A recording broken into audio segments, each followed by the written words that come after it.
Hello everybody, and welcome to another Stellaris video. It's been a while since the last one, and one of the reasons is because bio builds in Stellaris have been really bad for a long time. And I don't mean bio builds that rush synth, like synth fertility, or even clone army, where you just go immediately into synth at year as soon as you can, usually around year 40. Um, as well, it basically feels like playing robots with consumer goods, and they are really powerful builds, but that's not really fun. So today I wanted to show you guys which are bio, are always bio, and stay bio throughout the entire game with natural organic pop growth. Good old-fashioned way to play Stellaris these days. None of these builds are right now very viable in multiplayer competitive, but are very viable in casual multiplayer lobbies, as they kind of utilize hard greeting in order to rush certain things and therefore become quite powerful. This first build here I wanted to show this episode is Planetscapers parliamentary system with of course a desert planet for extra energy districts, intelligent incubators for early game pop growth, solitary and enduring. And the second build here is anglers and what's it called? Aquatic with catalytic processing reform at year 30. This build is incredibly powerful for alloy rushing, but lacks scaling, especially has very poor scaling with arc furnaces, as your extreme angler efficiency is not very important once you have arc furnaces producing all the minerals you need for alloys, which is why I generally prefer this build here these days, even though it scales up slower and leaves you very vulnerable between year 30 and 40, and after year 40 you usually have the tech for arc furnaces, in order to very quickly scale up your alloy production and get an Ecumenopolis, usually just after year 50, which is where this build can really start to take off. I would say the other advantage of this build, of these two builds here, is a lot of builds, especially Gestalt builds, actually feel a lot worse when tech values are lowered, because they struggle to rush the techs they need to boost their economy. Where this build relies a little bit more on leaders, which is unaffected by technology settings, which means they're actually better in casual lobbies. And I'll show you why. Let me go ahead and reset my difficulty settings to default, and I'll just go back to Grand Admiral again to keep things interesting for this video. And let's take a look at some certain things. Let's also slide up the AIs to a little more than normal so the galaxy isn't too empty. And let's take a look at this. Our tech cost is 1.0, our tradition cost is 1.0, and our difficulty adjusted technology is normal. This will just about double your normal technology costs, and of course these are the settings which most players play with, right? And this means tech is going to be very expensive, and it's going to be a lot more difficult to rush tech than it normally is. For the sake of this video, I'm going to slide these down to 0.75, 0.75. I would say after playing more casual lobbies, this is the most common settings used in a casual lobby. Difficulty adjusted tech normal on 0.0.75, 0.75. Most competitive lobbies play like this, which has about 50, maybe 40% less tech costs, something like that. This is ballpark off the top of my head. But we'll be playing with these settings to kind of simulate what a casual multiplayer lobby is. And let's go ahead and get started. So the first thing to consider with this build is we are, of course, bio. That means our early game is going to suck. We have no pops. We have a very bad economy. And it's just generally a struggle. But what do we have is the ability to very quickly scale our leaders up and actually receive meaningful benefits from it. So, what are we going to do to take advantage of this? Well, first of all, administrative AI is usually worth taking.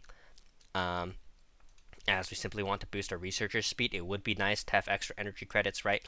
But we want the energy credit building first. Planetary unification is great, so we're going to take that. And powered exoskeletons. Now, on this build, we're going to want to immediately go isolationist, economic policy on civilian, robotic workers outlawed. This will maximize our faction happiness, which we'll get right away thanks to parliamentary system. And this will give us a huge boost in unity gain. Right now we're making 34, and let's take a look at it once our factions form, which will happen in just a second. In the meantime, we're going to go into utopian abundance on our main species, and we will need to remember to turn this off later. But we can then immediately go and unemploy every pop which is working an unimportant job. This will both save us some energy credits, and give us more unemployed pops, boosting our output. So let's disable this, and look, our Unity is now up to 55 despite having disabled our temples. We can also demolish these, to be honest. And boom.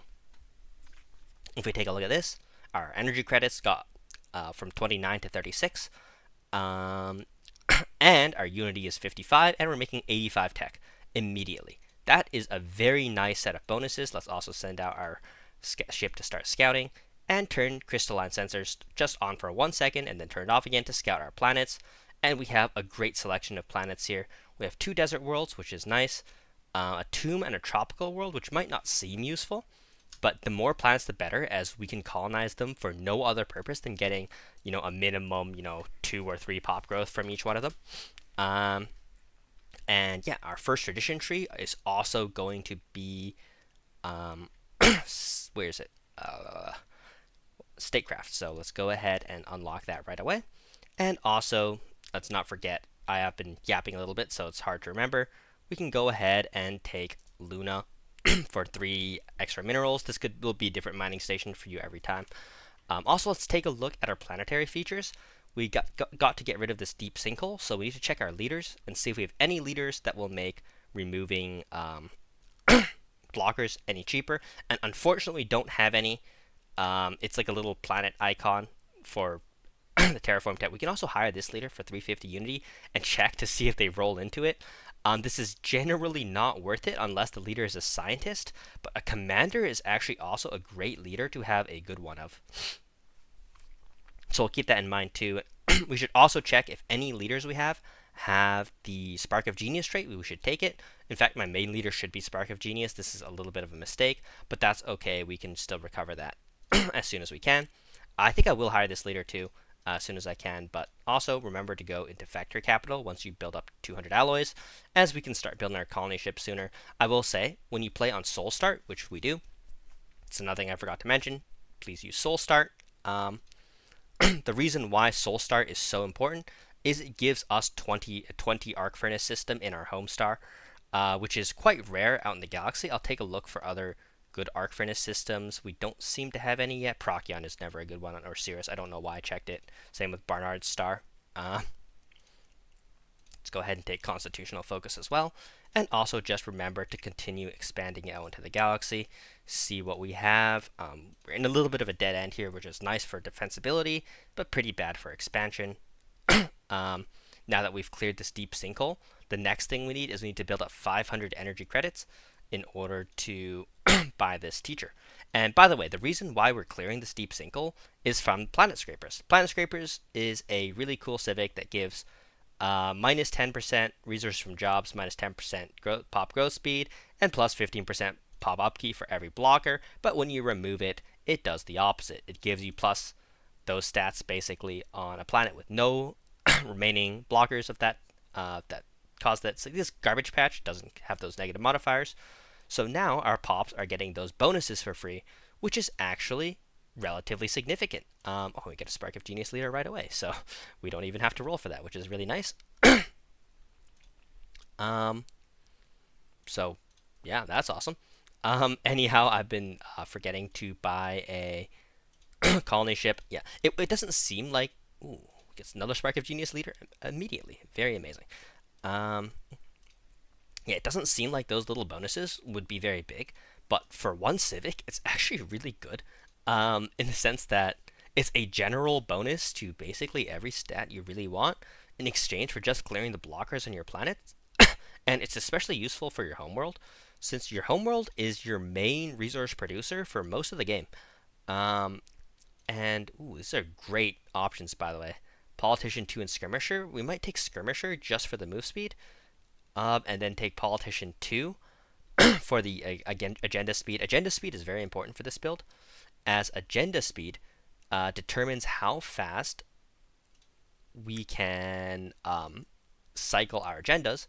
And well, why cycling our agenda is important is it's our main source of leader EXP, as leaders will get EXP for every agenda with amongst peers in statecraft, and it's how we're going to level up our leaders far beyond normal means.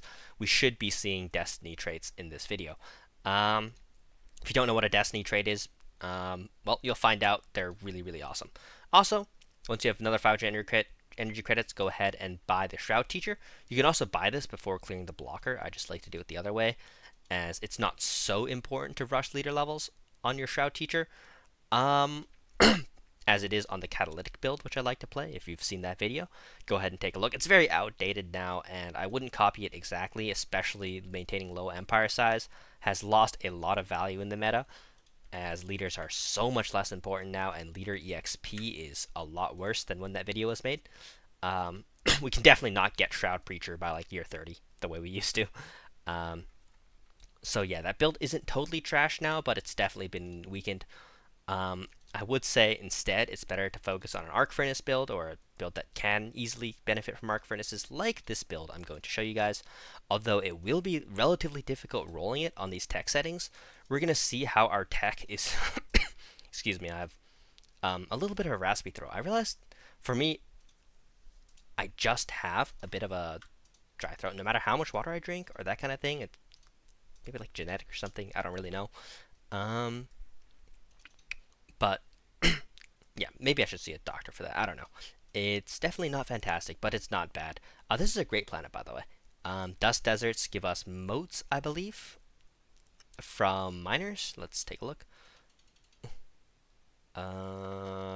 Dust desert. Well, it doesn't say until you get the tech. I'm pretty sure that's moats. Could be crystals. I forgot. We must ward off those who threaten us.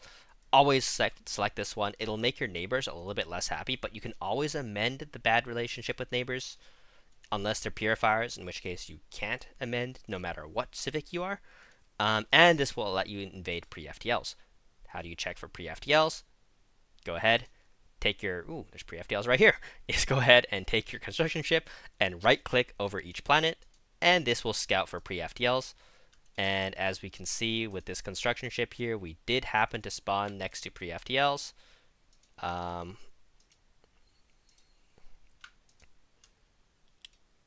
am I doing? What am I doing? Why am I?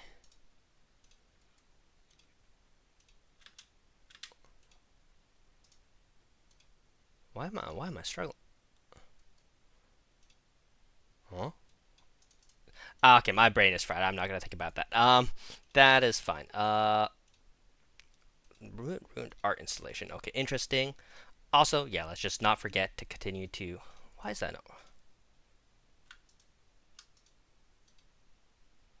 Why is my thing just pathing? Oh, it's because this is an inhabited system. I was like, why isn't like so normally when I right click over a system, I get these options, right? But when I right click over this system, nothing happens. And I think it's because it's occupied. So I don't get those options. I think that's the reason, at least. I'm not 100% sure.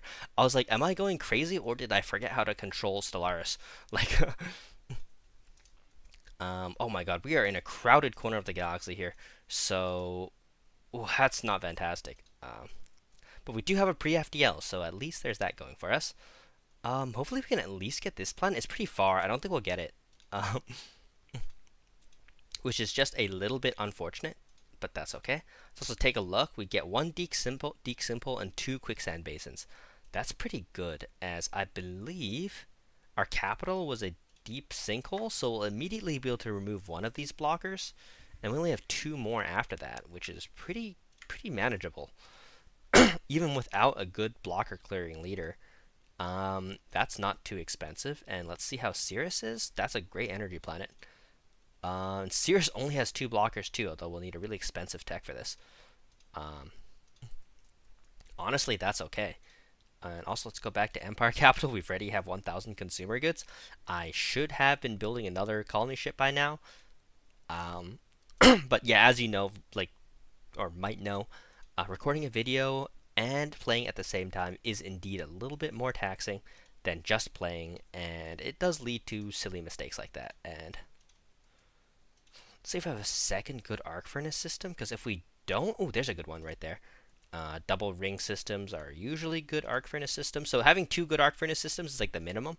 This is another one, but it's unlikely we'll get this system unless we hard rush over there, which I think is worth it.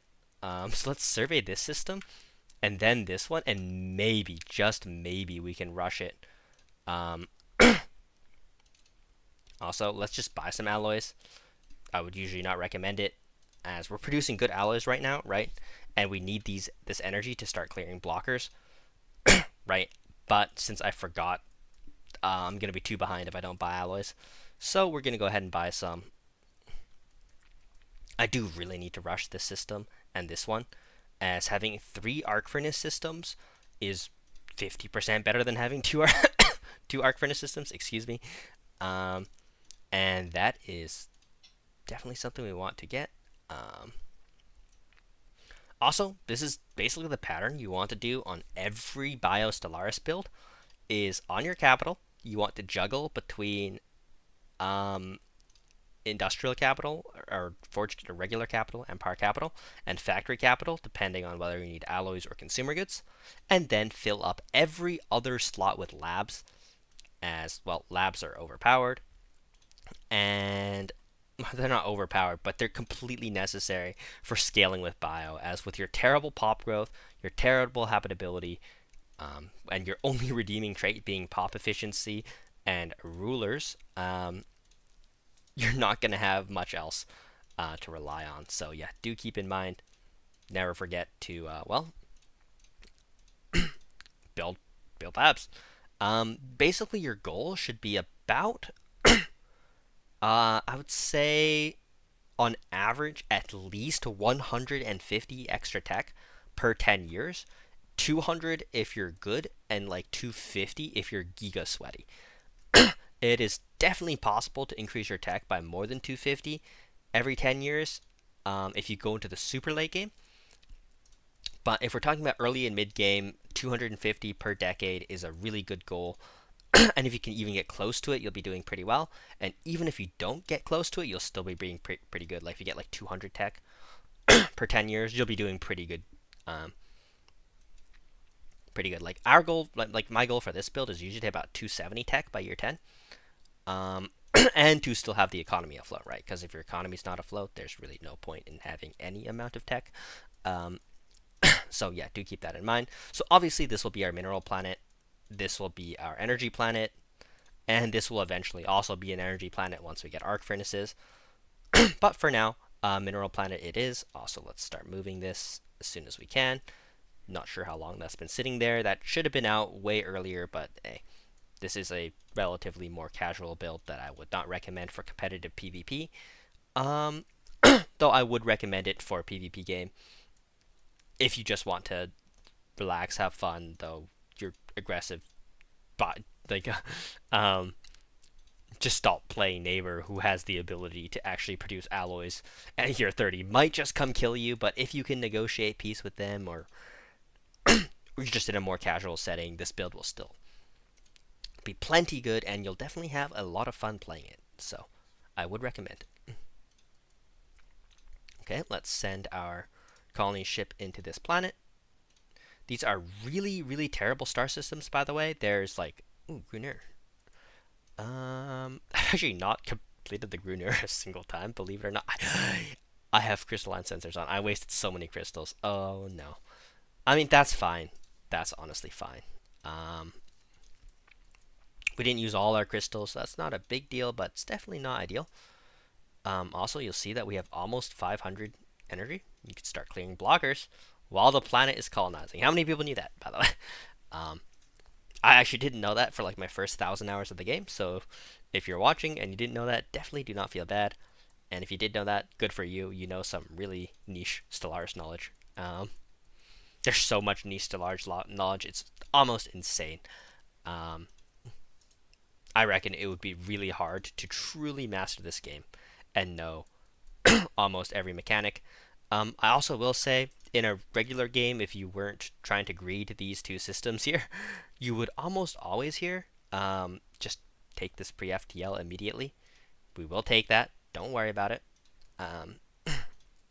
But we're not hard rushing it, because for long-term scaling, having this Savannah world and this arc furnace system is going to be more important. As I've scouted, I have this arc furnace system, our home world, which is 2. We usually need 3, and the third one would be this system over here. Let's also send our construction ship over. So, ooh, that's a space station. Okay, so that planet is gone. Let's go up here and see if we can grab these two systems, which we lost one. It is how it is. Sometimes there's nothing you can do about it. Let's go ahead and deprioritize colonists. We don't need any colonists. Having those pops unemployed will never decolonize the planet, so don't worry about that. Right? And this will give us extra unity and tech, so don't worry about that. That's always worth it. Also, we have a leader refresh now. Yeah, it's year 6, so we can go ahead and check for any blocker clearing leaders. None in officials, none in commanders, and we do get a scientist with a level 2 blocker clear. So let's go ahead and evolve that. Make sure they're not on the council, and now, whenever we need to clear blockers, we can hire that leader and clear them for much cheaper, which is really necessary for this build as well. We don't want these enormous debuffs on our planet killing our pop efficiency, right? So that is definitely really nice. We do need to start buying a few more minerals now, especially since we need less energy credits to make our blockers continuously getting cleared, which is definitely nice. Another mini-max you can do is if you're truly mini-maxing, instead of building mineral districts, you can build energy districts on your first planet regardless of whether you want it to be your mineral or energy planet in the long run until you have a 40 mineral buy. As take a look at this. Let's go ahead and go on our capital, right? And let's look at our technicians. 8.9. Mineral workers, 6. But we don't have our global energy management yet. And when we do, that's going to increase our technician output by 50%. Now, given that there's already some bonuses in our technicians, and what's our base output? I actually don't know how to read the base output, but it's probably something like 6 or 7. I can't remember the real number. If you put 50%, this will get up to like 11 or 12, which is almost twice the efficiency of our miner, and they can be bought at like 1.3. Right, so even with no modifiers, buying is slightly more efficient, but buying is a lot more efficient once you get any modifiers to your energy, which are typically researched before you get any modifiers to your mining efficiency. So yeah, maxing out mineral buy before producing mineral workers is usually the better idea. I don't want to rebuild my planets in this case, as it's just a bit of a hassle. We won't worry about that. So yeah, there's a little bit of mini-maxing knowledge for you guys. Also, let's go ahead and do Empire Capital here. No, let's go back to Factory Capital, as we are bleeding some of that, and this is why I do like this build. It's pretty good alloys for bio. Like, it might not look good if you typically focus harder on industry than I do, but for somebody who's built nothing but labs, right, it's pretty good. And we do get... Oops, accidental pause there. I have buttons on the side of my mouse that automatically pause the recording, so I accidentally do that a lot. Or not a lot, but sometimes. But yeah, anyways, here, as you can see on our capital, we've now run out of unemployed pops, which is fine. One thing you can do even is you can unemploy farmers.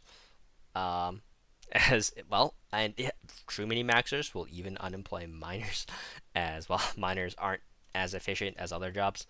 Right, so like a true mini-maxer might be doing something like this, which I find it's so ridiculous, it feels like funny, but like, is 5 minerals really worth it? I don't know. To me, it feels okay. You know what? I might do a second science ship here. I normally don't do a second science ship, but I do need to compete for space here, as I have so little space to myself. It's kind of ridiculous, so let's employ 2 miners here. I do want to minimize the basic resource workers, especially near the beginning, as basic resource workers do suck. So yeah, keep that in mind. Minimize those when you can. Also, let's turn on capacity subsidies, and let's take a look how much this is. Yeah, 11 or 12, as I said. I still want to know the base output of these. Like, what's the base output of a technician? Where does it say?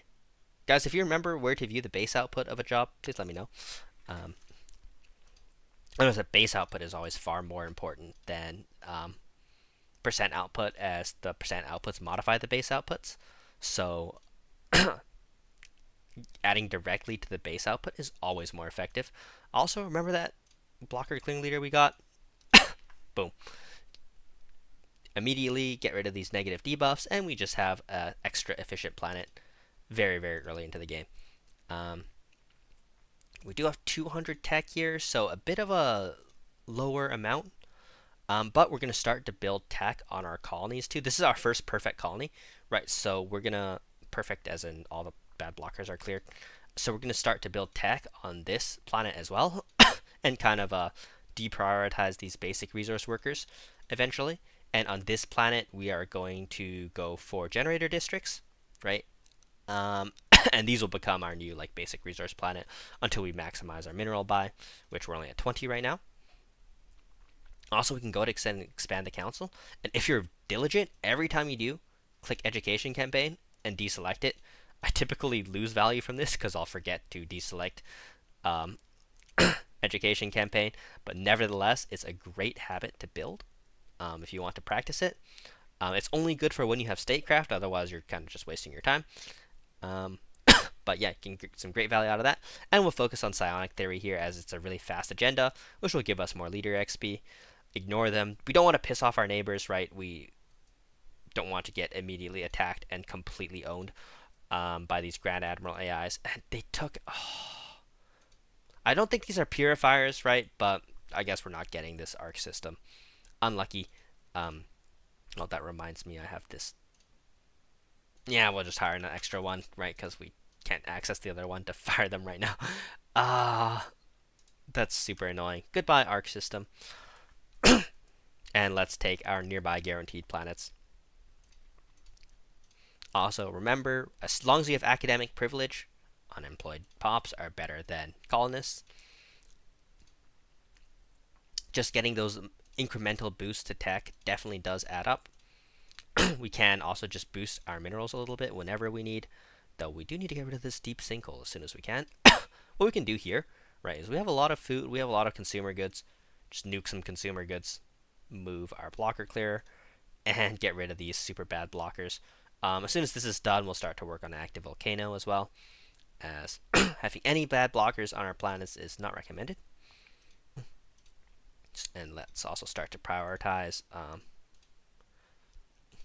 what's called lab jobs. And as soon as this passes, we can turn off utopian abundance as well, as very soon, as you can see, we're building these planets into having no unemployment at all. Right, so we won't have to worry about that. Now, I hope these guys aren't too hostile. Sometimes they click that and you can still make peace with them. Right, sometimes they click it and you're screwed. I don't think we're screwed here. I don't think these are purifiers. I don't see like purifier type behavior besides clicking that, but it might take a little bit of effort to make them friendly towards us, which is the best way to play in single player, which is apparently the far more common way to play Stellaris. So, right, more single player focused guides incoming, I guess. Here we want a researcher to win. So, if it's cheap to promote a researcher into a victory, we're going to do so, right? And this will allow us to continue to have multiple researchers on our council, which is the most efficient early game council. Later on, we want to maximize commanders, but that's for late game and for naval cap. Right now, naval cap is not an issue, so we don't have to worry about that. Also, let's take a look at this planet. This can be a generator planet. We should do these designations now. This can be a mining planet. And also, let's go ahead and set up planetary automation. So first we start by deselecting everything, and then let's just control click what we want to be on by default, which is just crime. And I think if we do this, this should turn on just, nope.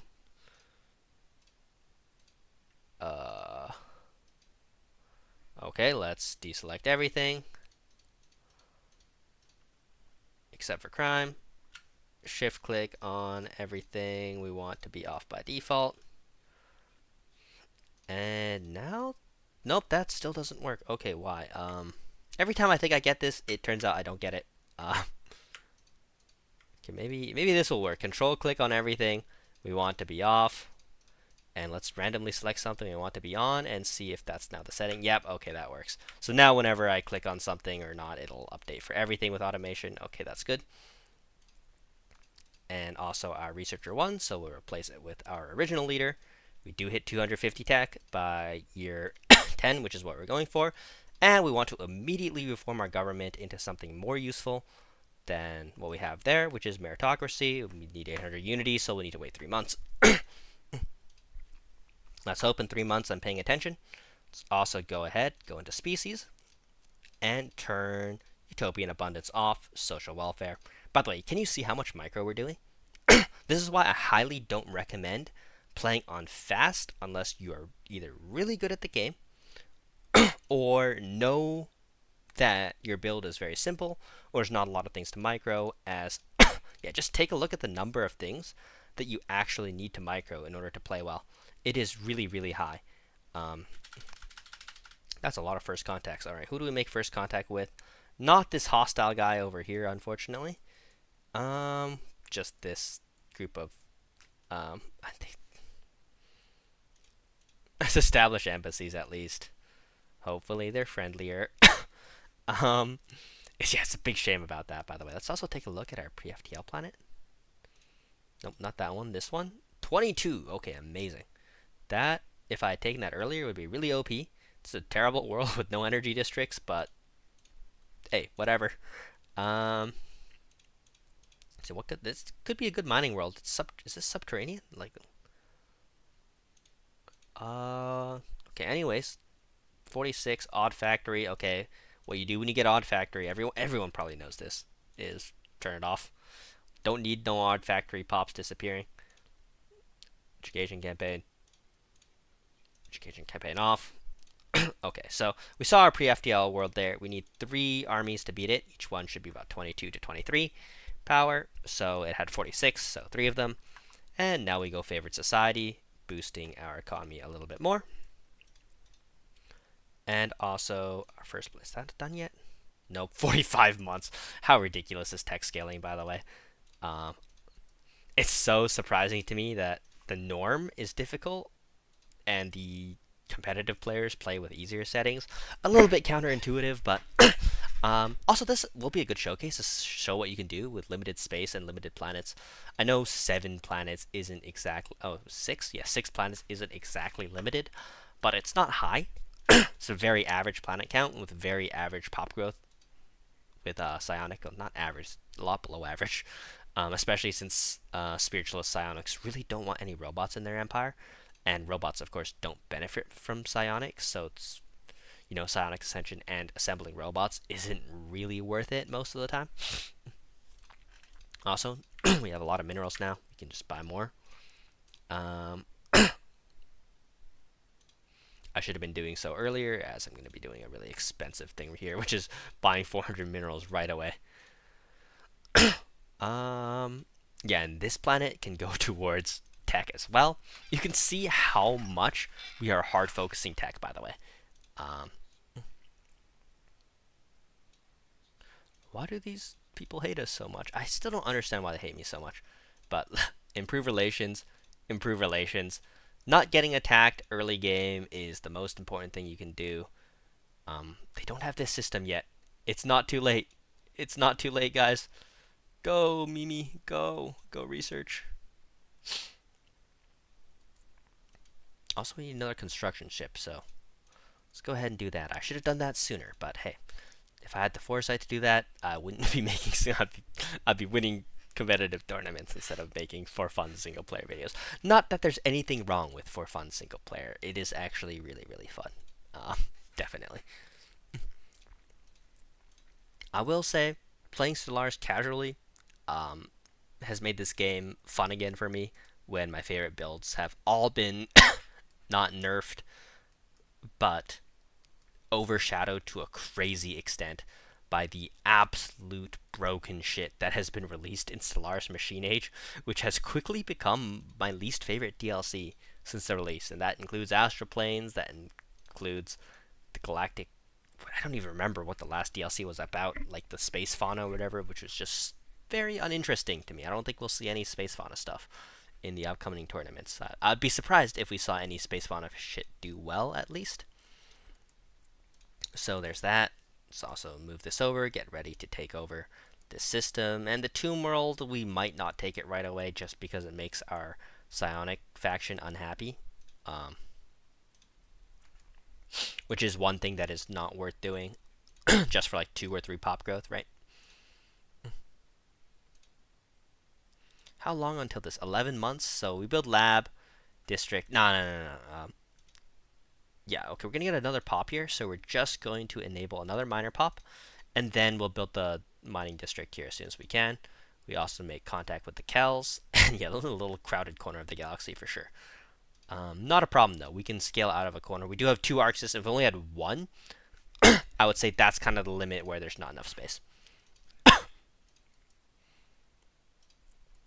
So we do get another chance at researching this arc system for 3 good arc systems, which would be freaking huge. I really hope we get it. Yeah, that would be totally amazing. look at our capital. This is usually when I stop building tech on the capital, by the way, is when the basic jobs start draining hard, which is fine. But we don't want to go over this many labs because these 3 buildings have a very defined purpose. One of them is going to be a consumer goods building, one of them is going to be an alloy building, one of them is going to be a Ministry of Production, and we'll even delete one of these for a psionic building. And then another one, so yeah, eventually we're all going to need 5 open slots on this planet, basically. So building any more labs is a bit too much to start deleting later. And instead, when we need extra slots, we'll build those labs on our colonies, which definitely have a lot of empty space for labs. Let's quickly rush this. Rush this in front of the AI. This probably finished a while ago, and anyone who noticed is probably yelling at me. Or at least, like, a little bit annoyed. At least I would be a little bit annoyed. Are you guys annoyed when I don't play optimally? I don't know. Probably not, because you probably wouldn't be watching anymore. Or you probably know what you're doing enough so that you don't need to watch a slightly above mediocre player enjoying his single player bio builds. I will say this bio build does pretty well in casual lobbies. Like, I'm usually the second or strongest player in like a 20-person lobby. Of course, that is in a lobby with no meta players. If there's any meta players, it's not close. Oh, we get an extra continental world here. That's nice. An extra planet never hurt nobody. Hopefully these guys aren't too mad at. They are really suspicious. Wow. Oh, I forgot to do something. Full citizenship, utopian abundance. That's how you make pre-FTLs immediately productive. So let's take a look at this. First of all, it's not too unstable, which is good. And we can unemploy, maybe not the food ones because we're losing so much food anyway. But we can unemploy the clerks, unemploy the, maybe we can't unemploy the clerks. That's a bit too unhappy, it turns out. Let's put the clerks back. Okay, we just want them to not be in revolt range. So that means Hollow Theater. Then we can unemploy the clerks. That'll be a little more efficient. And we're also losing consumer goods now. Also, it's going to feel weird, but our first thing is going to be Transcendent Learning. This is 25% now? It used to be 50, then it was 33, now it's 25. What? I didn't even know that. 25% leader EXP is not nothing, so we'll focus on that a little bit. Also, let's prioritize farmers, of all things. We do have hydroponics. Did forget about that. So, hydroponics here. Let's collect the trade value here. So, got a hydroponics here. There's 6 trade value here. That's definitely worth collecting. And we will need 1 more consumer good district as our next thing, which can just be a civilian industries, I guess. It's a little bit cheaper. Also, take a look. Our what's it called? Stability is getting borderline with our bad amenities. Once this starts to go negative, we can employ 1 clerk to keep it in the positive. I find it's usually worth it. For our colonies, we just distribute luxury goods. As when you're sub 10 pops, it is really cheap to do so and keeps the stability around 50%-ish, which is what we're going for. Once this Hollow Theater is done, we can unemploy all the clerks as well. And as we produce food through other means, we can unemploy the farmers. And take a look at this planet. It's beautiful. Producing advanced resources for just having a little bit of consumer good upkeep. It's super, super good. We can take blue lasers here. It does open up the physics tree. Let's not take blue lasers. I don't want to open up the physics tree that much. Let's take something that unlocks much less, like that. And here we can take food or psionic. The psionic is so expensive right now. So we can take food, yeah. Who is this? Bersha Cotting, government. Bersha. Nope, we cannot. They must learn to work together. This really sucks. 10 years minus 20% agenda speed. That really sucks, but we cannot afford to lose our the progress on this level, right? One of the most important things for this build, and this does require luck, which is unfortunate. Unlucky. Unlucky we got Polluter.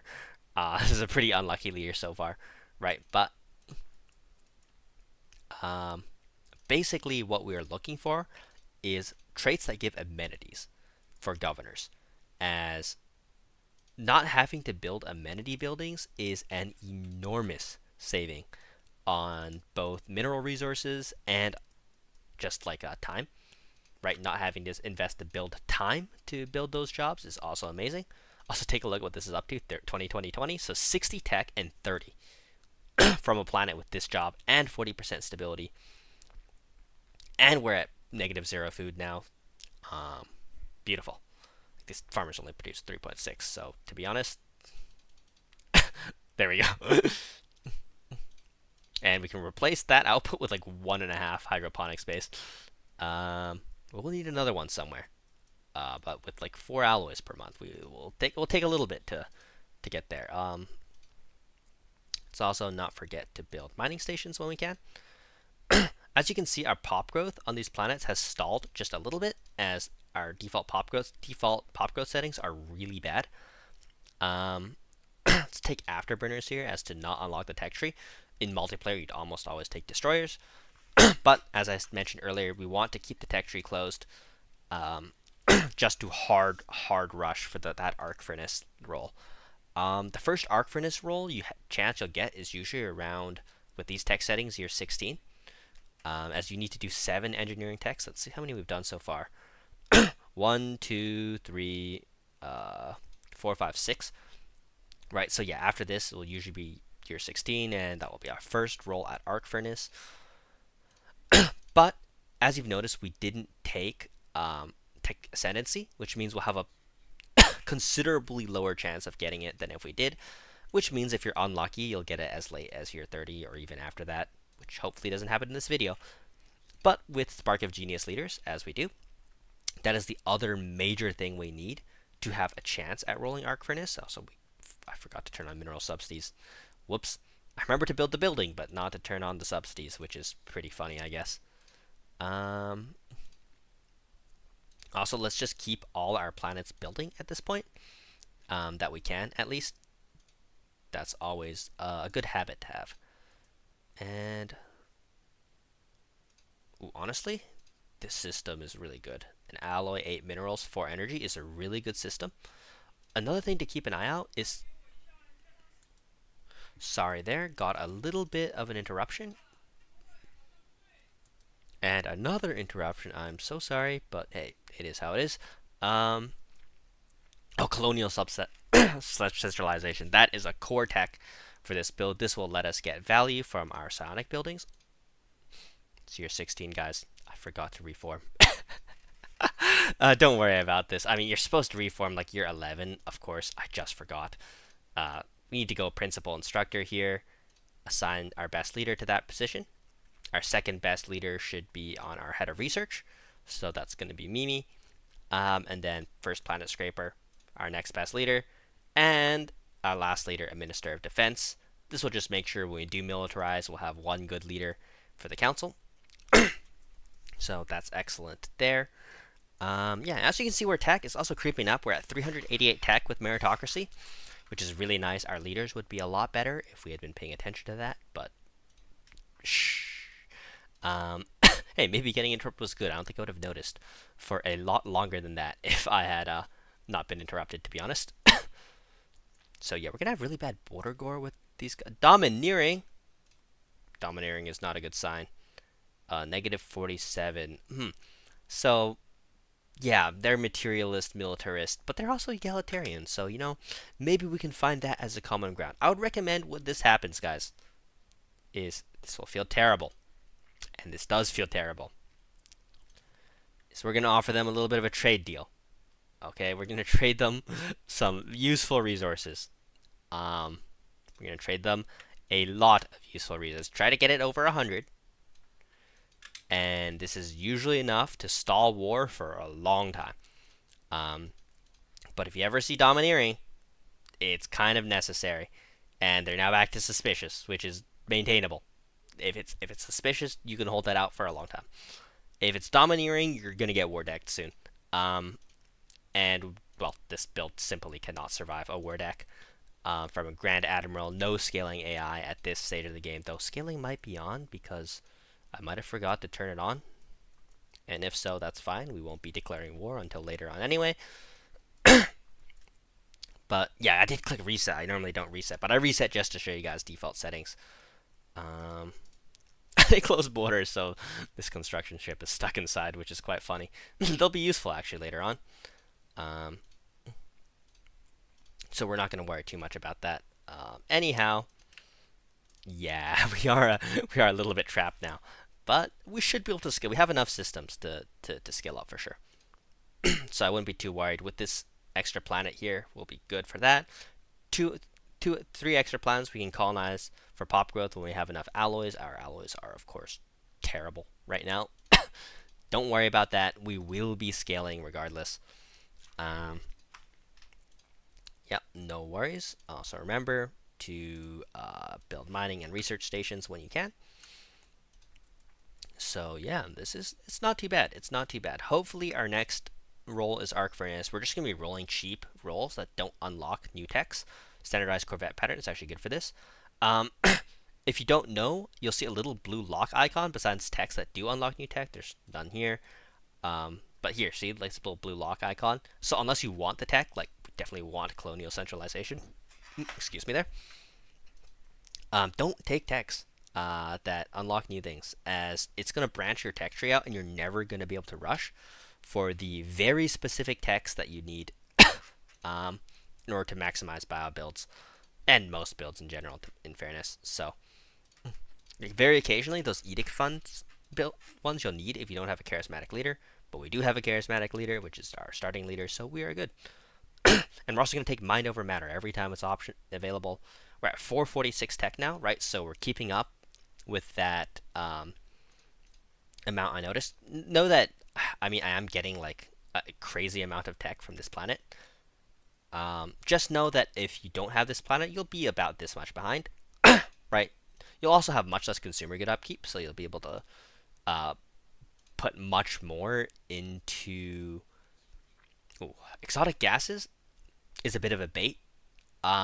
Exotic gases are not as early game necessary thing as you think. Motes and crystals are much more important, so I usually don't take gases until I see motes and crystals.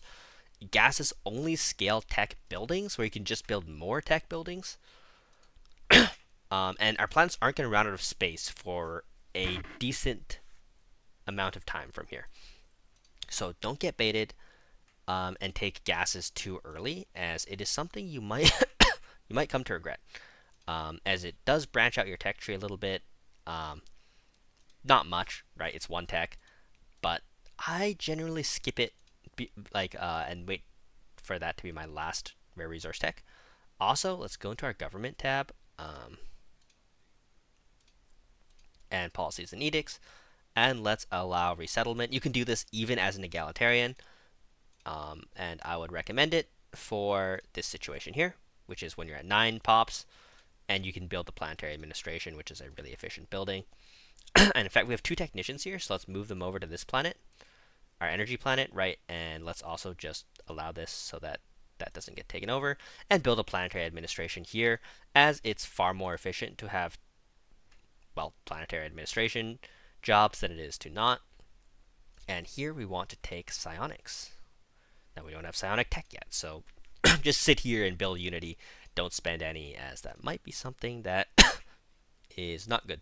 So, and also take a look at this. We're still making good consumer goods from 10 districts. Take a look at this. 12.7 is really good efficiency for this stage of the game, and it's one of the reasons we're able to sustain 454 tech at year 18.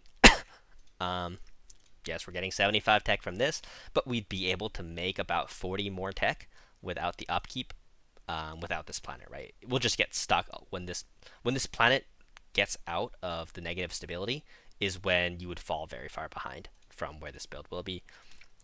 But keep in mind, if you have other good planets, like we don't have a single other dry class planet, that can bridge some of the difference between finding and not finding a pre-FTL. But with the pre-FTL trick and single player, I would say you would quite often find a pre-FTL that you can take. I would say about 50% of games, which is actually not bad, right? It happens much more often than you'd think.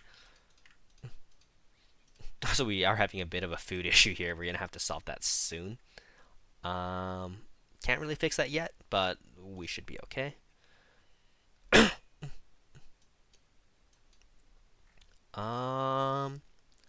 This is an interesting one. Ground defense planning is good, but of course, we need to do psionic theory now.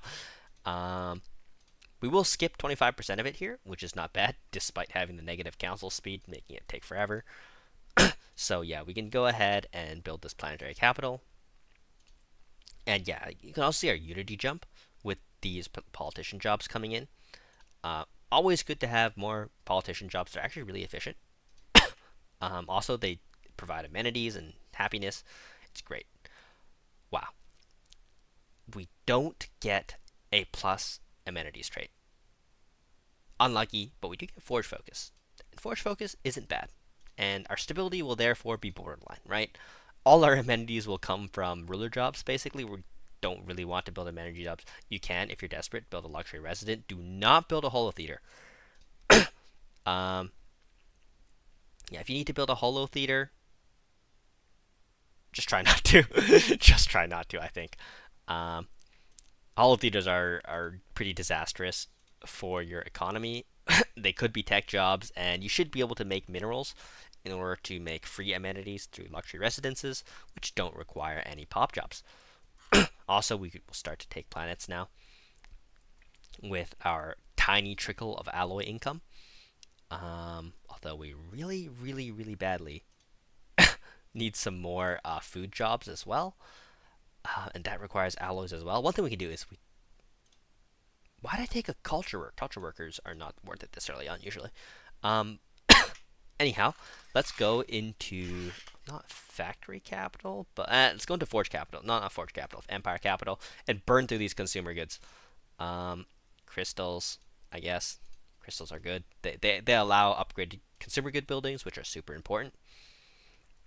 And what this is going to let us do, right, is let's solve this food issue before colonizing these terrible worlds. I mean, these terrible worlds will do something for us, but not much.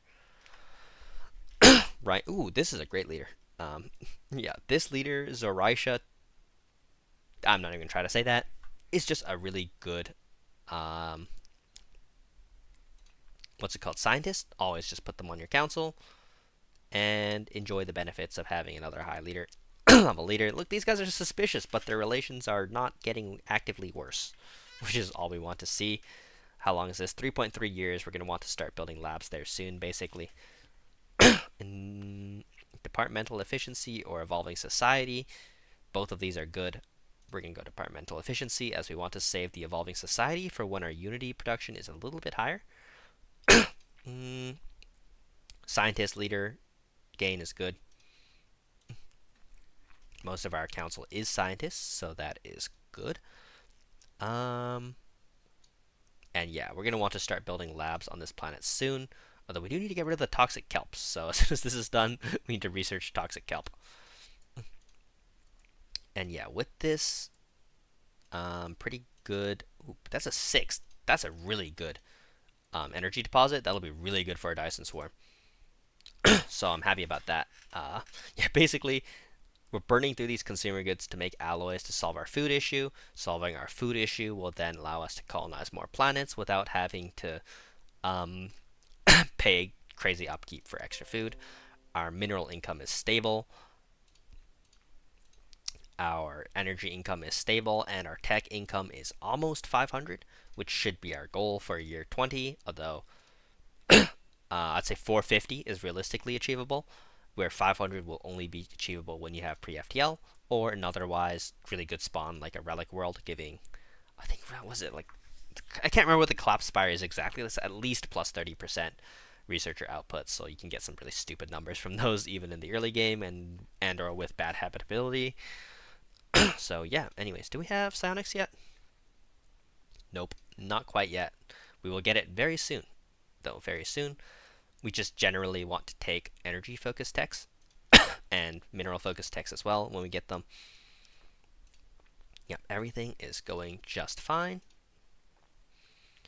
I did mention we should start building labs here, so let's start doing that before we forget, as this world is basically not good for much. It's a bad mining world with no bonus trait. This world has a bonus trait, right?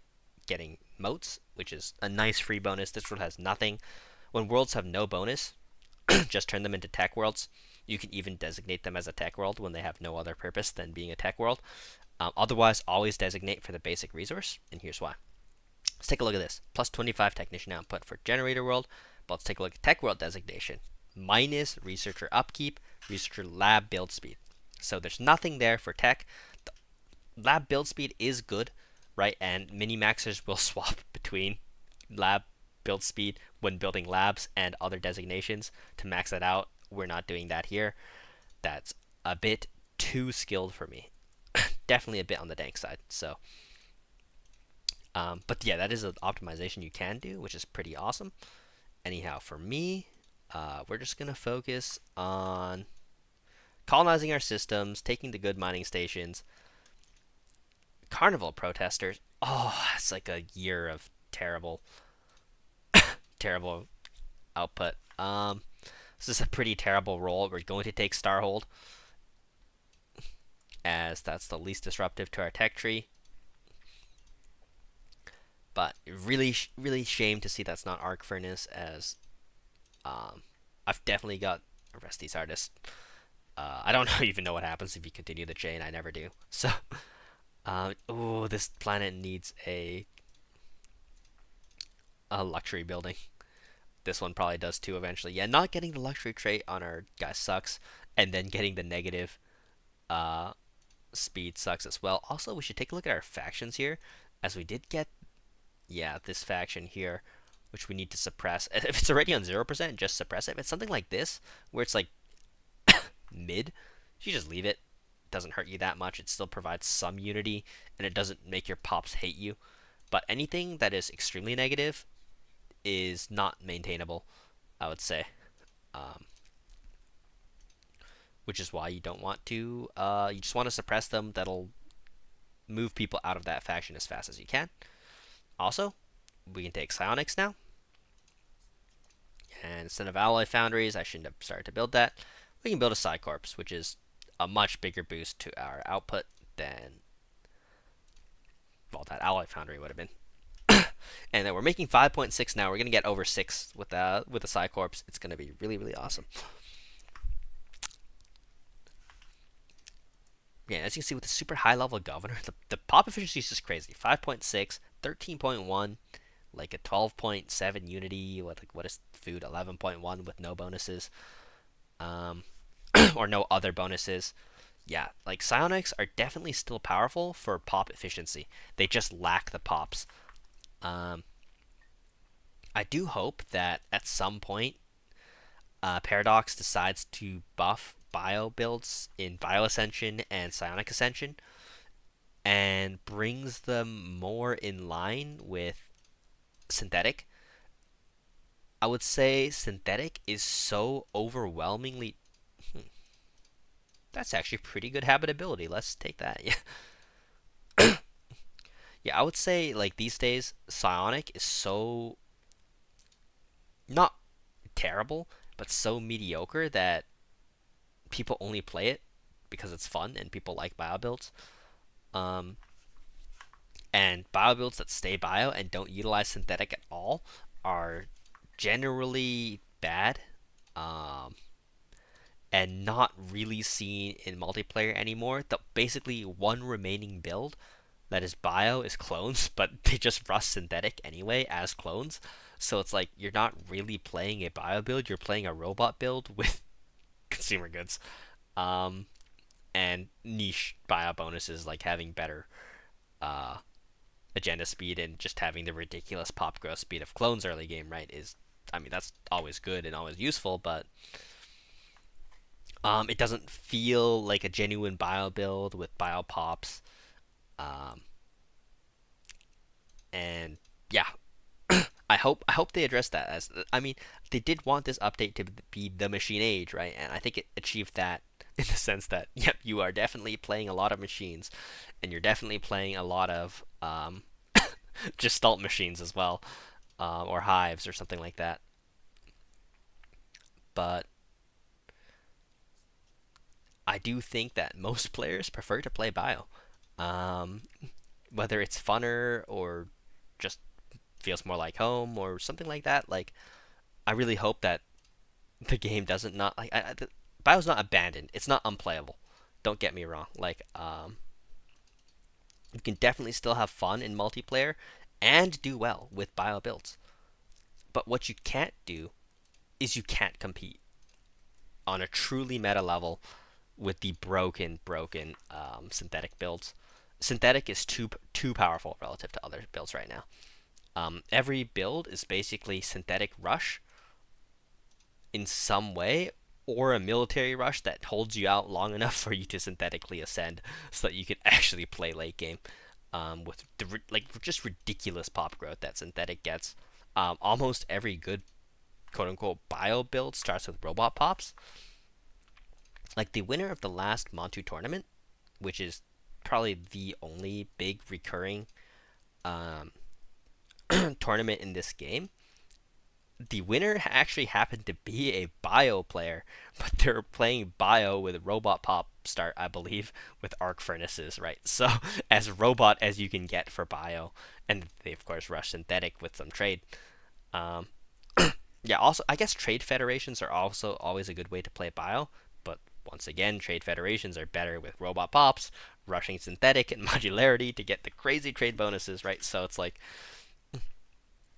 is any build truly bio, or are we just playing random variants of synthetic everything, right? So yeah, hopefully this game doesn't become synthetic simulator forever, and we can get some meta bio builds at some point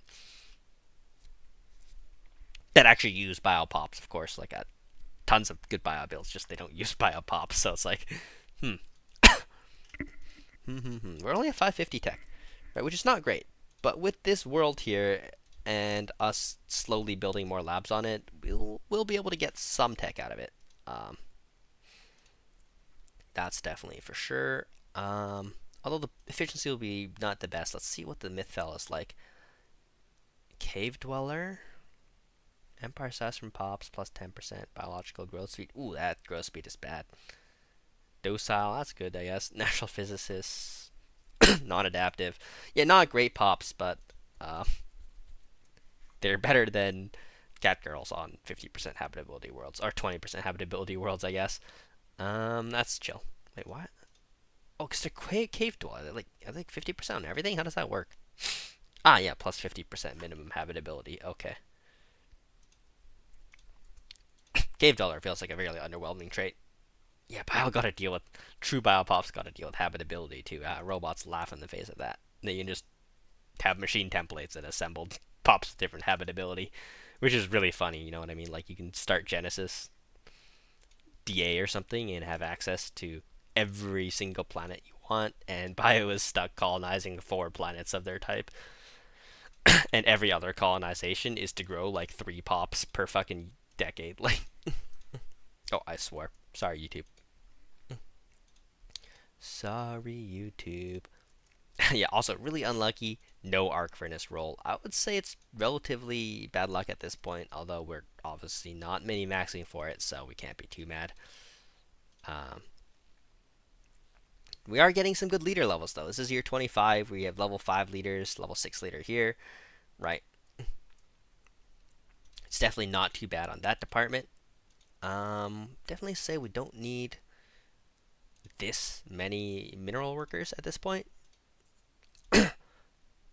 So we're going to start to move some pops over to this planet and get it closer to that magical 25, right? All these basic workers here should be researchers on this planet.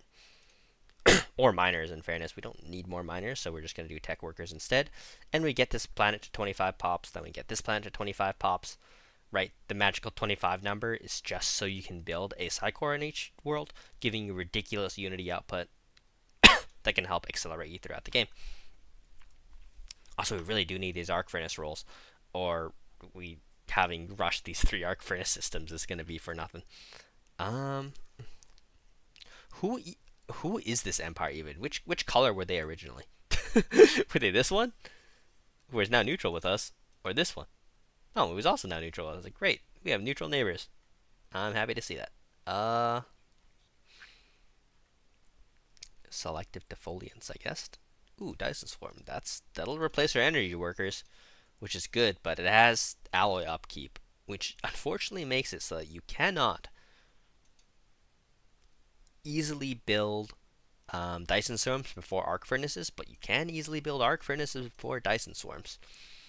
As well, once again, the energy workers just outscale the mineral workers. What is it, 11.1 to 15.8, right? So,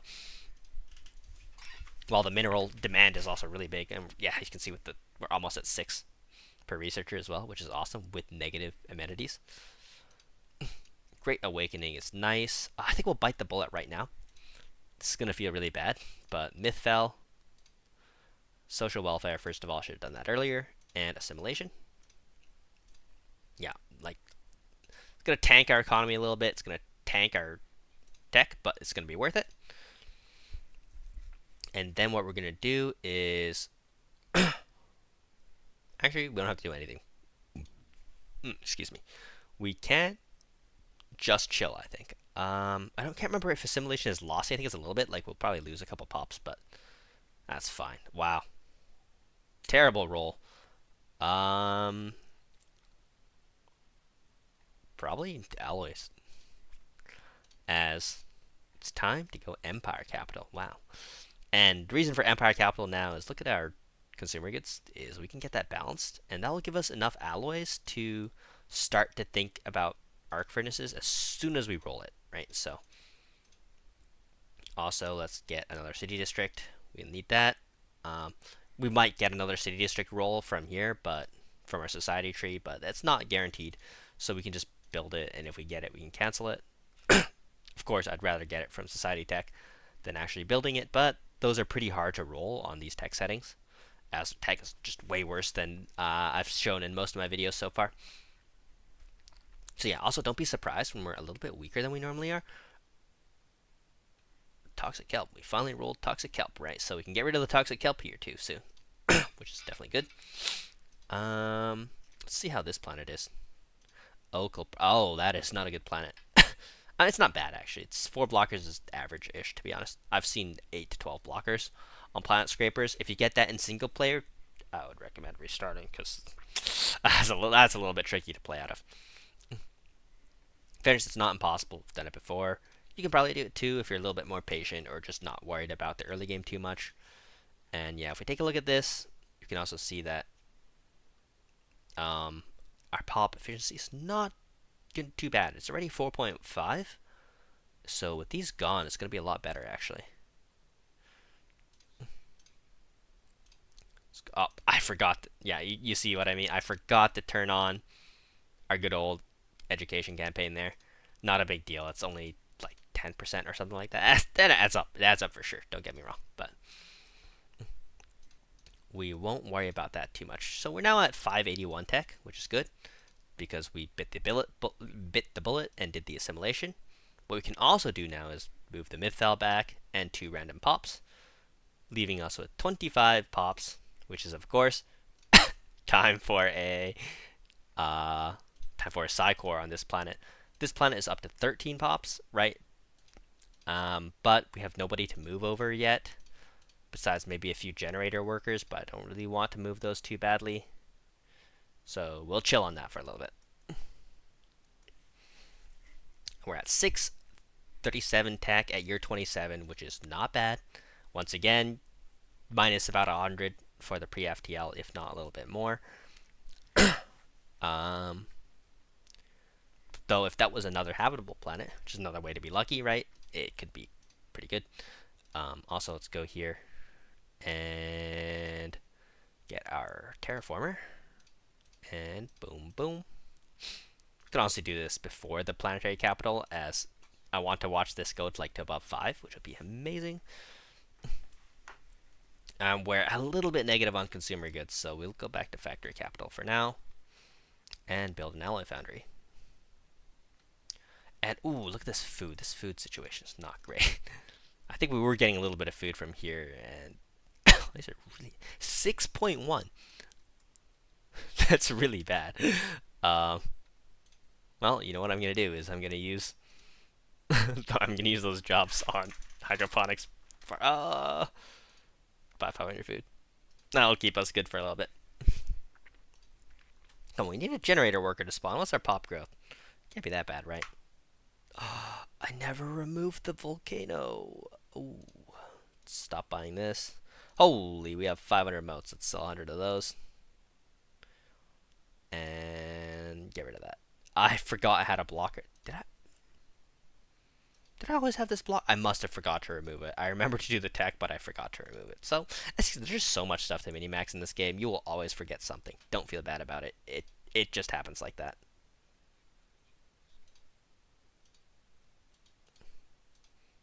One of our pops moved, guys. Before the planetary cap. No! I always forget about that. That is so annoying. It just murders your minerals. They disappear out of thin air. Please refund our minerals when that happens. Let's resettle this pop as well. No point building up a terrible world when you can just move them over to a productive world like this one. Yeah. These plants are like almost equal. But let's do this mineral planet first anyway to 25, as I'm feeling like we might need it first, as we're really not rolling arc furnaces here. Also, once we get this, remember to go to your situation log and just research breaching the Shroud. But as your empire size gets bigger, it gets harder and harder and harder. And that is, of course, not what we want. We want it to get easier and easier and easier, right? So, well, that's obviously not going to happen. Ooh. Civilian fabricators is good. I would never complain about that, as that allows us to, well, upgrade the civilian fabricator building and therefore not have to worry about that. One thing I completely forgot to do is build the actual mineral plant, so let's go ahead and do that. Synthetic crystal plant on our only open building slot in our empire, I think. Oh, no, there's one here, but I am building planetary capital there, so let's not interrupt that. We do get disruptors here. In single player, yeah, I think just use disruptors. That's the ship meta. They are the best weapon type until you get battleships. Then battleships are better, as I don't typically counter build battleships, which means you can just build artillery battleships and they'll kill everything in general. Like, as long as you have a good X slot, like with Archimeter or something, I just won't be able to beat you. Disruptors are even better per alloy, but they're a little bit worse per naval cap, and they don't kill star bases particularly well. So if you're taking on a fallen empire or something, definitely go Archimeters. Some fallen empires probably require different ships, but I need to look into that more. If anyone has a really good ship guide for me to watch, I would actually be very interested in that, as my ship meta skill is really low relative to my economy skill. It's like disproportionately so. It's pretty funny, actually.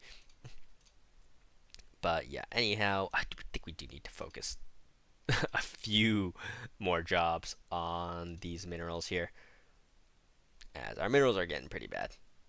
650 tech now is pretty good. Though we're going to get rid of some of these workers when we can. Just can't quite. And we finally get arc furnace at year 29. That's not too bad. I would say this is like a standard mid luck. A little less than mid. Let's say most games you'll get it earlier when you have this level of tech. Of course, 650 isn't crazy, but remember, we are playing a terrible bio build with terrible tech settings, right? So don't feel too bad if you don't roll even for like another decade. It's easily possible. Sometimes it is just luck and not your skill issue. Sometimes it's your skill issue though. Um,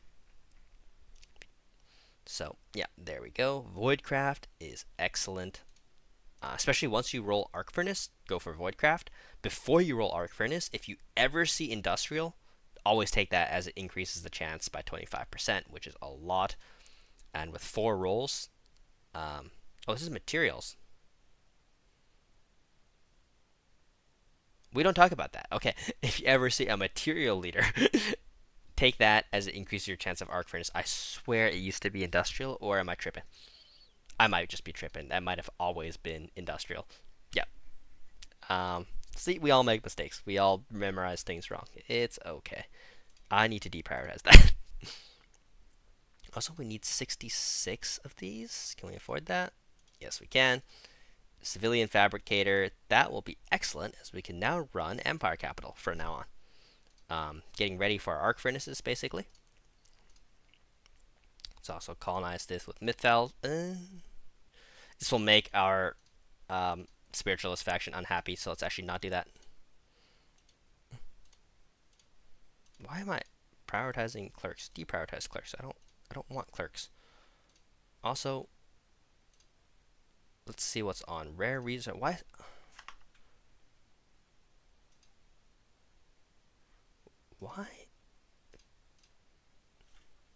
Okay, just control quick. Like, why are those two on? A little bit confused. Okay, let's go ahead here and also turn get another lab rolling. And yeah, this planet should be pretty efficient too now. 5.7 for physics. It's not that much worse than our capital, which is actually quite impressive. Especially since those pops working on those planets don't have the researcher trait, which is really nice.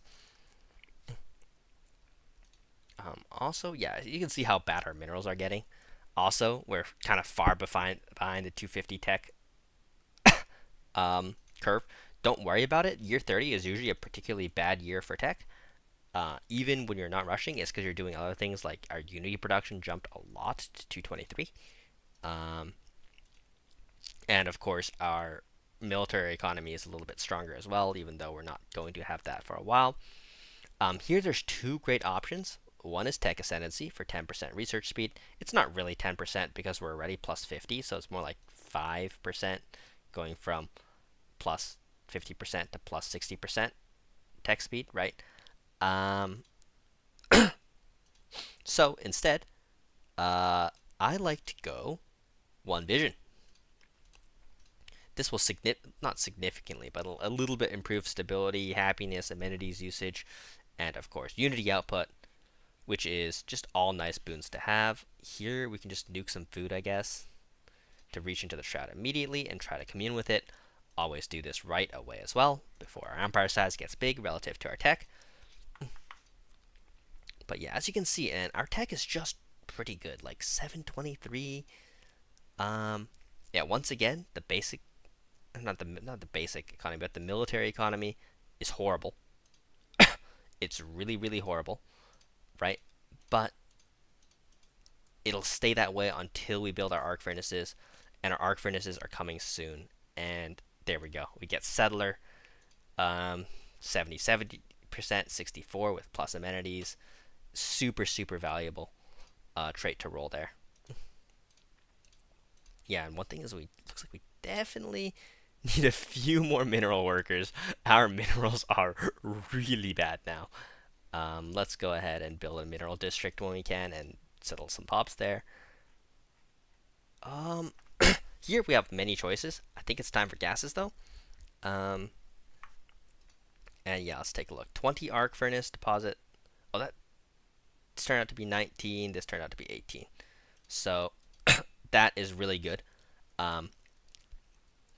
Yeah, in case you missed what I was doing early game, right, is every system you get or you get next to, where is the arc furnace? Oh, here it is.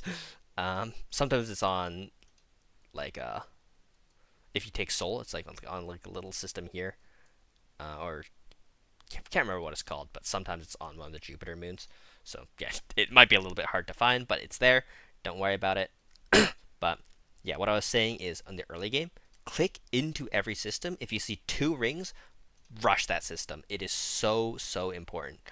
Um, Without arc furnace systems, you can basically never significantly scale up your like industrial economy compared to players with arc furnaces, right? As they require no pops to produce 100 alloys and like 200 minerals with no pops, and it costs like 20 out, like 100 energy a month, which is, let's take a look at our generator world. That's 6 pops, 6 pops for 100 alloys and 200 minerals. Think about that. And of course, these technicians, when you get tier 2 technician jobs and that kind of thing, they'll go up to like 33, 34, 35 energy. Vassals give a crazy amount of energy because AIs produce way more energy. Composer of Strands, beautiful. One of my favorites. Whispers is, of course, my favorite, but as, psionic spiritualist species, you'll rarely get them. You have to be a materialist, which means you have to take psionic ascension without being teachers, which is kind of weird. Or you can take teachers, start spiritualist, try to reform into materialist as soon as possible, and then back out again. But that's like a ridiculous like role playing task that is definitely not, I would say, on the recommended menu for casual playthroughs. Um, Also, the other thing for arc furnaces is build your first one and then upgrade it and then start building your second one. Unless your economy is so good at the time, you can just chain build them, which mine is close, right? As my average alloy income between swapping my worlds is probably like 35. It's pretty good. And I remember to use education campaign. Would you look at? Did the thing just undo itself? That was weird. Okay. More Inquisitors is always good. And here we just take, I think it's finally time for Evolving Society, as our Unity income is now really good. So that's the best time to take Evolving Society. And here we can take minerals. Alternative, we can take this, as this might be hard to roll again. And the reason we take that is our next society, or our next tradition, once finished, will always be, no matter what, arcology project. As taking it fourth is so late for an Ecumenopolis.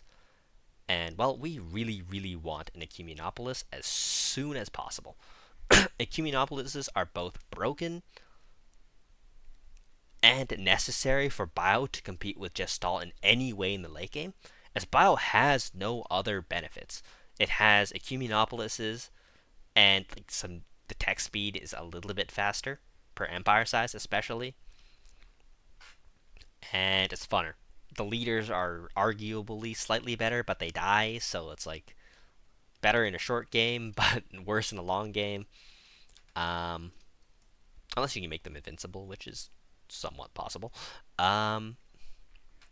So yeah, definitely Bio is good, but its benefits, one of the only ones in Ecumenopolis. And of course, the Gestalt player can come and invade and take your Ecumenopolis if you're not ready, so you also have to defend it, which is quite funny. Anyways, now that we're composers too, like plus 10%, our pop growth is actually not bad. Yeah, it's pretty bad. One's a 5.7 on our homeworld. I mean, it could be better, but it's actually not that bad. Also, remember to automate the taking of all the little new arc systems. You know, like all these things have like a 1 deposit that looks terrible, right? 100 minerals for a 1, but that's gonna go up to like 8 later on or something, and that's a lot of minerals. And I think we actually can afford to do the dual arc furnace. Like, it looks funny, it is kind of weird, but also, I think as our arc furnaces are building, this planet will eventually be deprioritized for this one completely. So I'm actually going to get ready for that and start to build extra energy districts, as this might be our first planet to 25, not this one. Or our second planet, I mean, because, well, this was our second planet, 25 pops. Oh, there's still. Sorry, I can't look at a planet employing a clerk and a miner without the mineral fucking job, or the mineral building.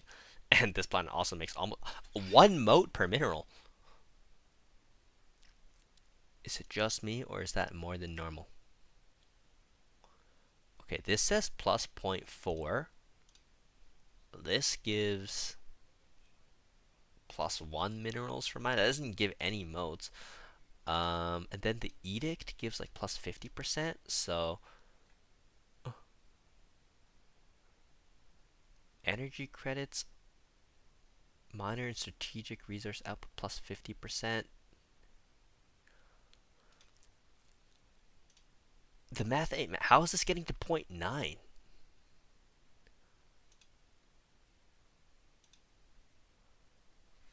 Let's take a look. Mining World plus 25%, Mining Substea plus 50%, Planetscaper plus 10, Pursuit of Profit plus 5.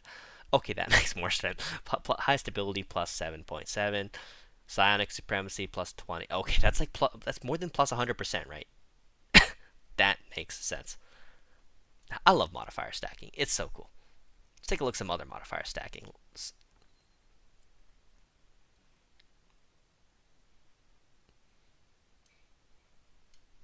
I have no idea what's the better one to select there. By the way, so I just clicked a random one. Let's take a. What am I doing? Let's take a look at our consumer good jobs. Boom.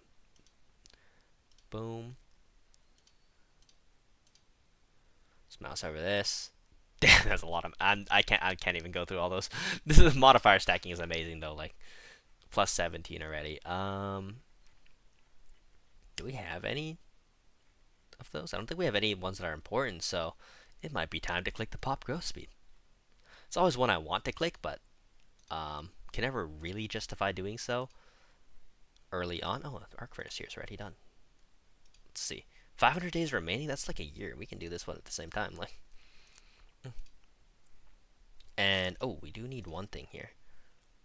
One very important thing. Do we have a spare planet for this? Yes, we do. And hey, this is gonna feel really weird putting this on a low habitability planet, but exotic gas refinery can go on colonies, as we don't want to waste building slots on our good planets yet, as we're not going to be building too much gas. Eventually, we'll put gas on one of these mining or energy worlds, as we don't build too many labs on these. Ooh, galactic administration. These roles are good, especially for our tech costs. These roles are really good. Hopefully, we can get to 1K tech as well. Doesn't seem too likely, but with this planet having a few niggling bad jobs on them, it's definitely going to be possible. Oh, and we get replicator kiosks. This is going to be we're going to scale up pretty well. We won't really have a military year 50, but ooh, what's our mutation? Please be good. Please be good. It was not good, guys. It was not good. We lost intelligent. Oh, we don't have gene tailoring. Okay, a small loss of 25 tech never hurt nobody. We were at 824 before, where we lost like 27. That's fine. That's fine. I'm not too mad. I'm a little bit mad. That's pretty funny though.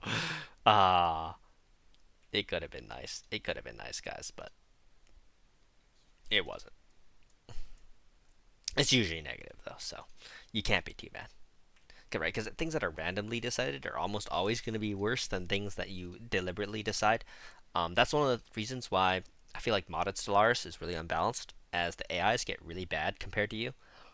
So it's only fun in multiplayer, but it's really hard to get a good multiplayer modded lobby. So yeah, a bit of a struggle there. I do want to reach into the Shroud here. I don't want to waste a reach into the Shroud. Let's go ahead and do that. Ethic attractiveness. That helps. Hey, would you look at that? Building one lab solves all issues, I guess. Get another lab here. Don't have enough minerals. Don't have enough minerals. 126 days. I think we should get exactly to 1500 almost. We'll have a little more. We'll have like 1600. And that will be our next upgrade there. Beautiful, beautiful, beautiful. And our mineral income will also jump when that happens, which will be really nice. Yeah, dual arc furnace. Amazing. Amazing. We can also do a Dyson Swarm. We have good Dyson Swarm systems. This is a 7 for this. Barnard Star is really good. This is a 6. That's unusually good for Barnard Star. There's a 4 here. It's serviceable as a last one. I think this is a... No, this is a 6 as well with a... I thought it was a binary, but it's not. Oh yeah, it looks kind of like a binary. Oh, the binary is this F-class star, which won't stop me from building a Dyson Swarm, I think. You normally can't build a Dyson Swarm around a binary, but I think you can with an F-class.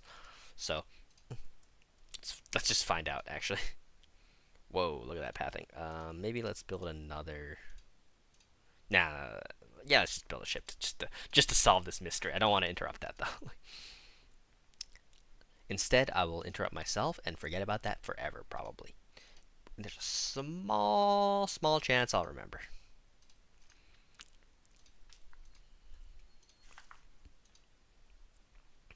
Ooh, what just happened? This is why you pay attention to your elections. Luckily, we're an oligarchy. Oh, no, I didn't leave myself enough unity. Oh, my God. Like a 50% chance of it's being terrible. Let's see, how long do we have? 160 days. What's our unity production? Maybe enough? Page? How many months is that? That's 4 months, 4 times 300. Ah, that might be enough. Yeah, that should be enough if I'm paying attention. But what's the chance of that? Not paying attention is what got me here in the first place. Okay. We just have to... Should I close this and forget forever? Or should I not close this and remember, but be bored for the next minute as this trickles down waiting for Unity? Or should I break my rule of normal speed? Yes, why do I play a normal speed even single player? It's because multiplayer plays at the same speed. So I just want to be used to this speed. Elect. There we go. You can use this as our head of research. And who's higher level? First Planetscaper. Perfect. The higher level should be the researcher. It doesn't matter so much, it's one level. It's just one level. You can make gases. Should have been doing that earlier. Just buy some. Right, and then go to our generator world and upgrade this. T2 generator will mean our generator efficiency is way up, which is good. And we still want to move over 1, 2. Oh, we need 2 more. Make some energy. 2 more pops here. Feels a little bit bad cutting our minerals. We do kind of need minerals. But, ooh. Do I enable this and have them die? Or have this guy move away and lose my... Okay, we'll just wait for the energy nexus to finish. Actually, let's do that. That's a little faster. I don't want that pop to move back. Though it probably will. So, yeah. A little bit of a skill issue there, but that's okay. And as you can see, as our arc furnaces take over some of the mineral production, look at how much nicer the economy is. It's just so much nicer. Plus 100 energy, plus 100 minerals, plus food, plus 60 this, 800 tech, 300 unity, and we're playing on a very difficult technology setting with the difficult tech. And while we can't militarize now, our ability to militarize is imminent. Although we do still only have corvettes, so we gotta fix that soon. We definitely gotta fix that. And let's keep juggling these 2 arc furnaces as I think we can. Although, I really need this.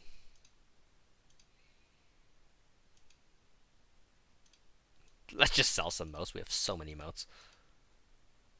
How many? Could buy more motes. Buy 1 crystal to cover this building when it finishes. As you notice, I also just turned every scientist into a what's it called? A statistician without paying much attention. And this planet is full now, right? Like, I don't need these food workers. They produce 11.6, which is terrible. This is where I need the... Wait, do I need this hall theater? Plus 10, a little bit, yeah. Let's just leave it there. This is when I finally do need my upgraded science buildings, which of course we don't have yet. So we have to start expanding our other wet habitability planets. Hyperfocus or Inquisitor, always Inquisitor if you ask me. If you don't have it, of course Hyperfocus is great.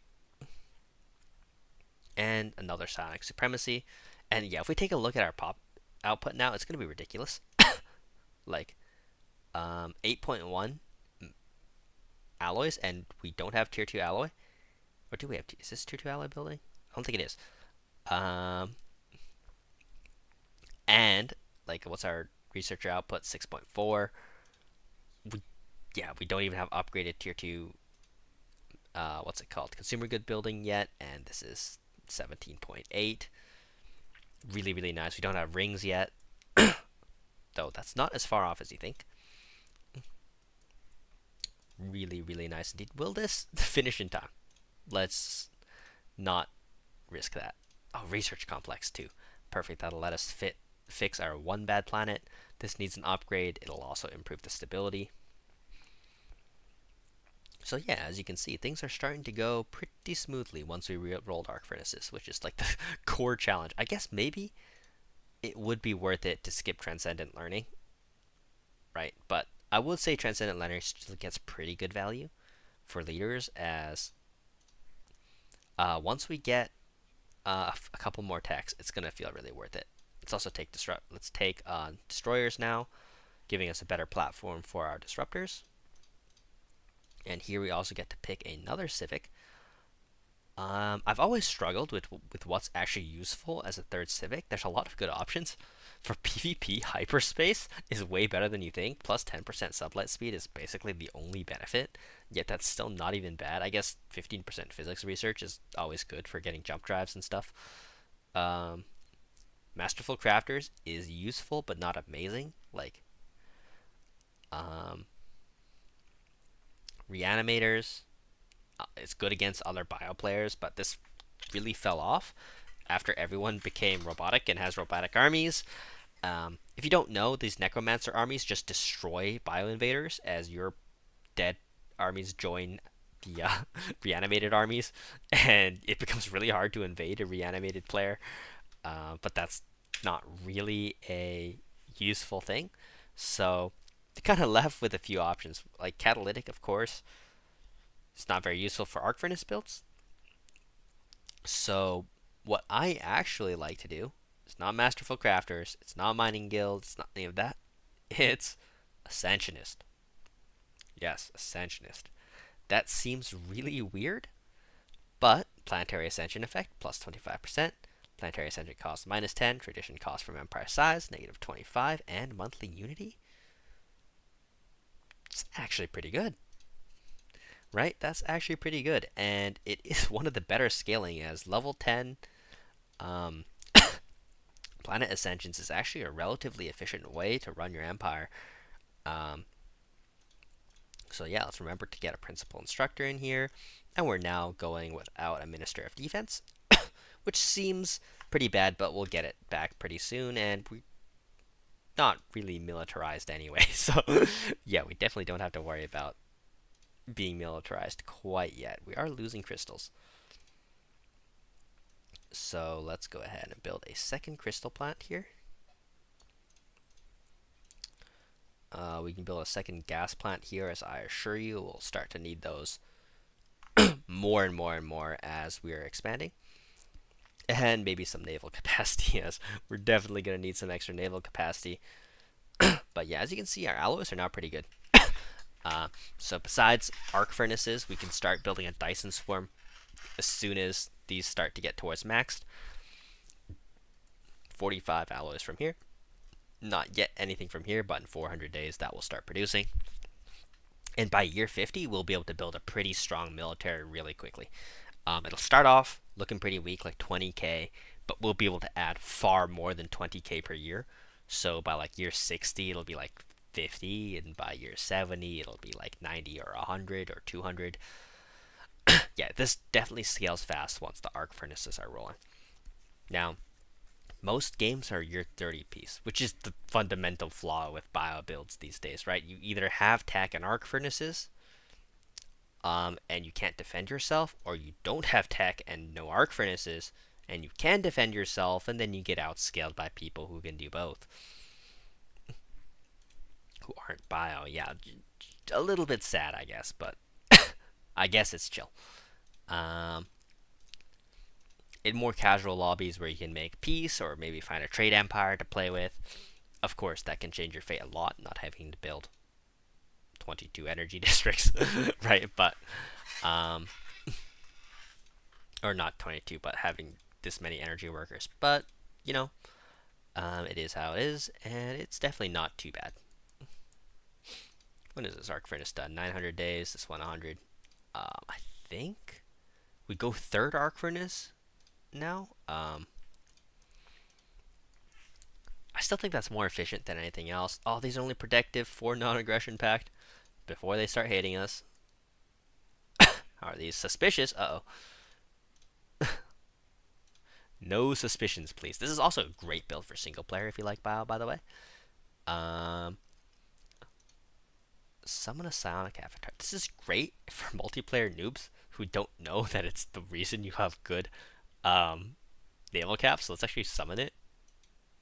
See if we get it. I forgot to read whether we got it or not, but it doesn't look like it, so I don't think we got it. But it's like 15k fleet, if I remember correctly. I haven't got it for so long. And it loses to like 3 or 4k of a normal fleet, if not less.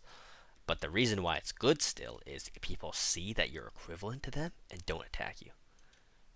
And I've definitely gone pretty far in a tournament from doing that. I summoned 2 psionic avatars, and that gave me an artificial 30k fleet. And then in addition to my actual fleet, which was like 30k or something at year 40, this was back before leader builds were nerfed as much as they are now.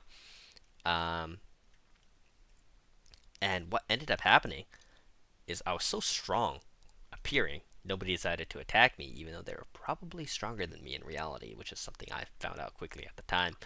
I didn't actually know that those Sonic Avatar ships were so weak, right? And it also gave me a lot of score in the Montu scoring mod. If anyone is aware what that is, it's pretty niche knowledge, but it's just a scoring mod to balance multiplayer. That rewards you for having strong military, strong tech, strong unity, etc. And well, I had the strongest military for a few years, so I got those points from having 30k fleet of psionic avatars, which the game recognizes the K count of your fleet, but not actually how strong it is in battle. So that was definitely something. That was definitely something. So yeah, I have good memories from summoning psionic avatars. Definitely a lot of funny things happened. Let's take a look at our factions real quick. See what we're down to. We have Spiritualist, Happy. Ooh, Xenos on council. Do I have Xenos on council? I think this might be a Xeno. No, is it? Egalitarian, Xenophobe. Does Xenos on council mean anything that's not a xenophobe? I actually don't know. Or does that mean non... Oh, it probably means non-native species, right? Like, yeah, okay. I'm not hiring my Shroud. Birchicotting, okay? She's kind of the goat, I think. Is she a she? I don't really know. But look at that. They're almost leveled up, so that's why we do take... what am I trying to say? That's why we do like to take the researcher stuff anyway, as it does still benefit us quite a bit.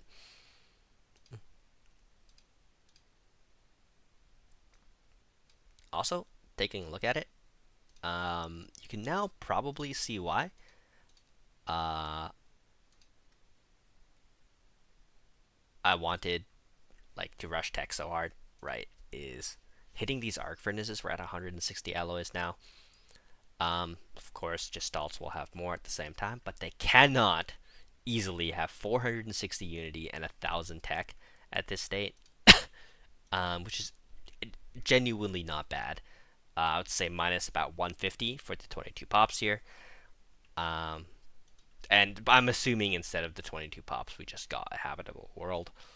Of course, we did not get a single extra habitable world, which is fine since we got the pre-FTL. I'll also say you get a pre-FTL most games, so um, most games in single player at least, as there's not a million players recognizing there's pre-FTLs and rushing for them. But the AIs don't know to rush for pre-FTLs, so you can go ahead and do so and get the huge benefits from them.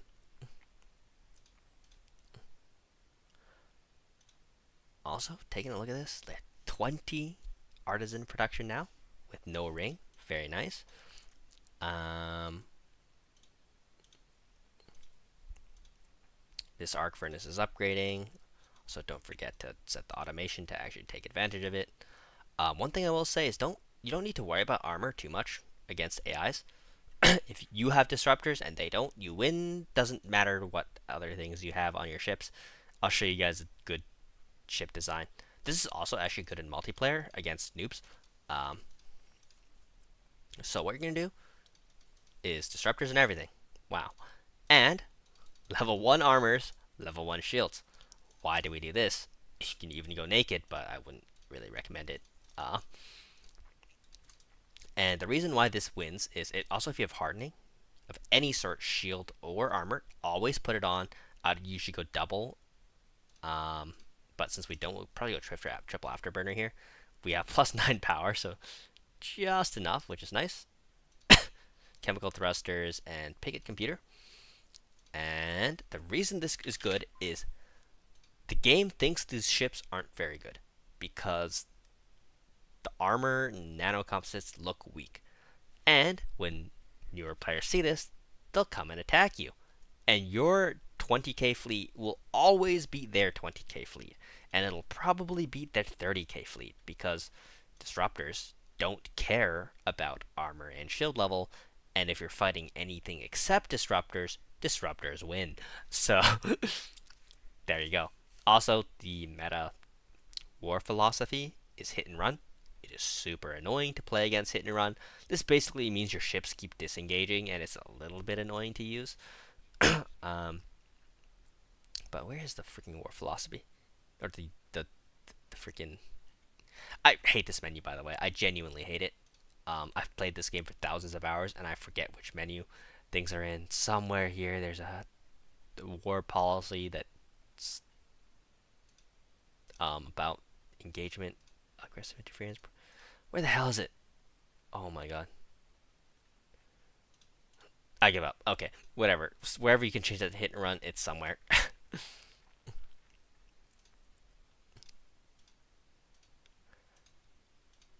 And also, yeah, take a look at this. As these arc furnaces come up, we're up to 208 alloys. Beautiful. Beautiful. We're up to plus almost 300 minerals, which is also good. As I did mention, we want to start our Echemionopolis in the 2040s. We might be a little bit late for that, but it's not too bad. I think the best thing to go here now is almost always Supremacy, as 67 naval cap is not going to cut it. I know we don't have a Minister of Defense right now, but even when we get one, it's not going to get that much better. So yeah, do keep that in mind. Let's see how this planet is doing. I guess we don't have enough food, so we can keep that planet the way it is for now. But yeah, like, this is great. This arc furnaces, look at this, 100 alloys, 182 minerals. Completely nuts. I think it's time to get those Dyson Storms rolling too, right? We don't need to militarize immediately. We can if we want, with plus 200 alloys for most of this decade. But we don't need to. Just get more power, I think. Yellow computers are great too, but don't need them, especially if I want to put plasma thrusters on. I think I'll need the yellow, or not the next tier of that. Did I never research? Oh, I did. It's right here. What am I saying? Let's go ahead and build Dyson swarms now. Our Unity 405, pretty good. Our what's it called? Yeah, everything just going pretty well. This is also ready to be turned into an Ecumenopolis as soon as we have the minerals, which should happen before 2050. Sonic Supremacy, Education Campaign. Please, Shroud Preacher, Shroud Preacher. Let's go. If you ever hit Shroud Preacher plus 25 resources from Psionic Pops, it is beautiful. I'd say you have 60 70% chance maybe at it. I don't actually know. That's what it feels like from experience. So there you go. And yeah, also we could start trading comms if we want to make the Galcom. This build doesn't need it, which is another reason I like playing in single player. It doesn't need anything from the Galcom or to exploit it to play the game. And yeah, taking a look at this now, 7.0, 9.0, 22.0. Beautiful. Absolutely beautiful. I love Shroud Preacher. All our pops are psionic, right? So we're getting huge benefits across our empire. Oh, and we get Sanctum. So this is our next upgrade. We're going to replace one of these buildings with the Sanctum of the Composer. We need 2 gases. Let's go ahead and buy those 2 gases. Also, I don't think we have it yet, but there's a building. There's one more building that'll increase the output of these industrial districts. What's it called? Industrial production subsidy, something like that. Ooh, tier 2 alloy. Can't say no to that. And I also think it is finally time to upgrade these star bases and build some ships. Now, we don't need to build ships, right? But I want to show you guys what that looks like with this build now. As this build definitely can build ships at this point pretty effectively. Also, we can... I think we want to move some pops back here. Like some of these miners, maybe. We don't need those anymore, and we do want to increase our industrial output a little bit, so that's going to be helpful. And we don't really need improved deflectors, but I should research tier 2 armor so we can get armor hardening. Armor hardening is super important for multiplayer games, so it's a good example of what you should be doing. How long is this for our Dyson Swarm? Not too long. As our arc furnaces are indeed going up, and it's going to be fantastic. We're almost at 300 alloys now, and we don't have orbital rings, and we only have this one planet with 12 metallurgists. This is the power of arc furnaces. I can also show you guys bio arc furnace, but it's a robot build. Like, it uses the individual's robots for bio. Does that count as biological empires for you? I don't know. I mean, it is playing bio, so it's slightly funner than playing Gestalt. But it doesn't feel like bio in practice, and we failed the Psionic Avatar again. We do get Galcom, we will join it, just to see where we are in the galaxy. A lot of good options here. A lot of good options. Probably just do this because it's cheap. And here's what we can do, actually, is we can research cloaking fields. And we can put cloaked science ships to explore the whole galaxy. It's a nice tech. That way you don't have to micro them at all or micro them through empires. They'll just go through empires that are closed borders and stuff whilst being cloaked. It's really nice. Although a lot of empires like detection arrays, so you might get detected. Not a big deal if it happens, though. Yeah, this empire here, or this planet here, we could put some food on it, as we do need some food, and we're kind of running low. Military theory is fine. We do need a little bit more military theory, to be honest. We're at 1k tech now, which is nice. I would say we're a little behind the curve on tech, but we do only have 6 planets, and some of them have very mediocre habitability. I completely forgot about this. Well, you know, sometimes you forget. We've had tons of energy, enough energy to do this for a long time. But hey, we forgot. our props will get just a little bit more efficient. 2.7. That'll probably go up to like 4 when those are all gone.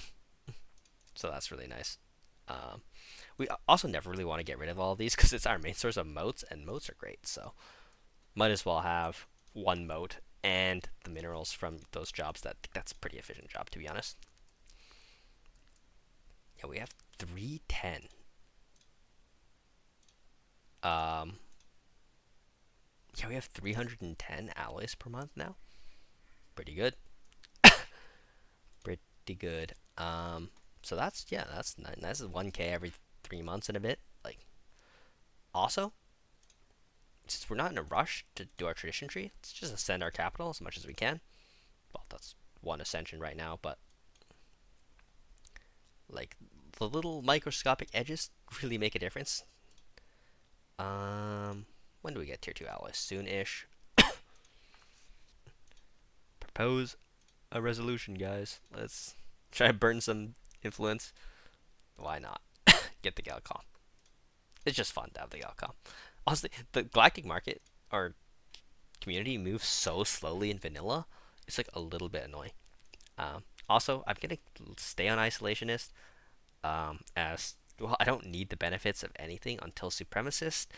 Cooperative is good if you need Galcom weight, but I mean we don't need anything specific from the Galcom, so no need for that. But yeah, for now we can just focus a little bit on military tech, and yeah, we can start building some ships, I guess. Let's go ahead, fleet planner, all Nya cruisers.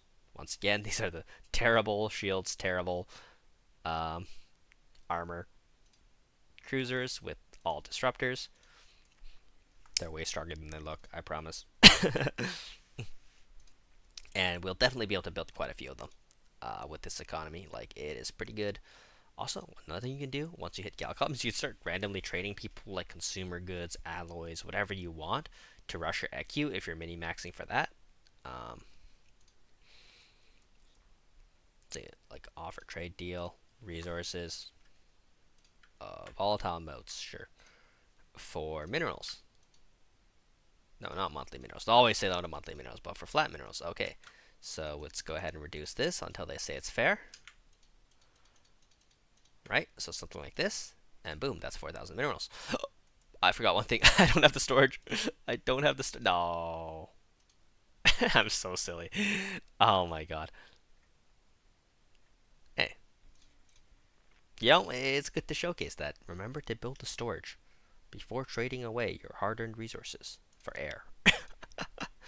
Navy instructor is great if you ever hit it. It's super good for when you get expand the council again and get to put in that for some extra naval cap. So yeah, let's just forget what just happened and not do that again. I think we need some more gases. Yeah, I think gases will be our main thing from here on out, as I do want to upgrade some of these buildings and all that good stuff. Though we do need some more Unity. Our Unity protection is good, right? But could always use more. Take a look at this, by the way. 51. Yes, we're making 51 Unity per pop with those jobs. Amazing. Let's also take a look at the consumer goods job. Now they're so efficient. 26. They're getting plus 125 with only 12 consumer jobs. And we can go militarized economy now. And take a look at this. I think it's updated 13.0 with a tier 1 alloy plant. This is going to go up to like 16 or 17. When we get orbital ring, it'll go up to 20 to 22. It's great. It's really good. And keep in mind, we don't have that stupid Minister of Production or whatever. Did I hit it ever and just not take it? Maybe. I'm sure I've done stuff like that before. Ecological adaptation is nice too, as I eventually want to go all Gaia worlds. So that's going to be nice for that. We are positive food now. Electrical storm. No. Where's that? Okay, it's not near us. No need to panic. I hate the storms though. I would normally, If not making a video, turn the storms off. I would recommend if you play in single player, unless you're playing a storm specific build, just turn the storms off. You'll probably have more fun. Storms are terrible. Also, let's go trade some more stuff. Offer trade deal. Hello. Um,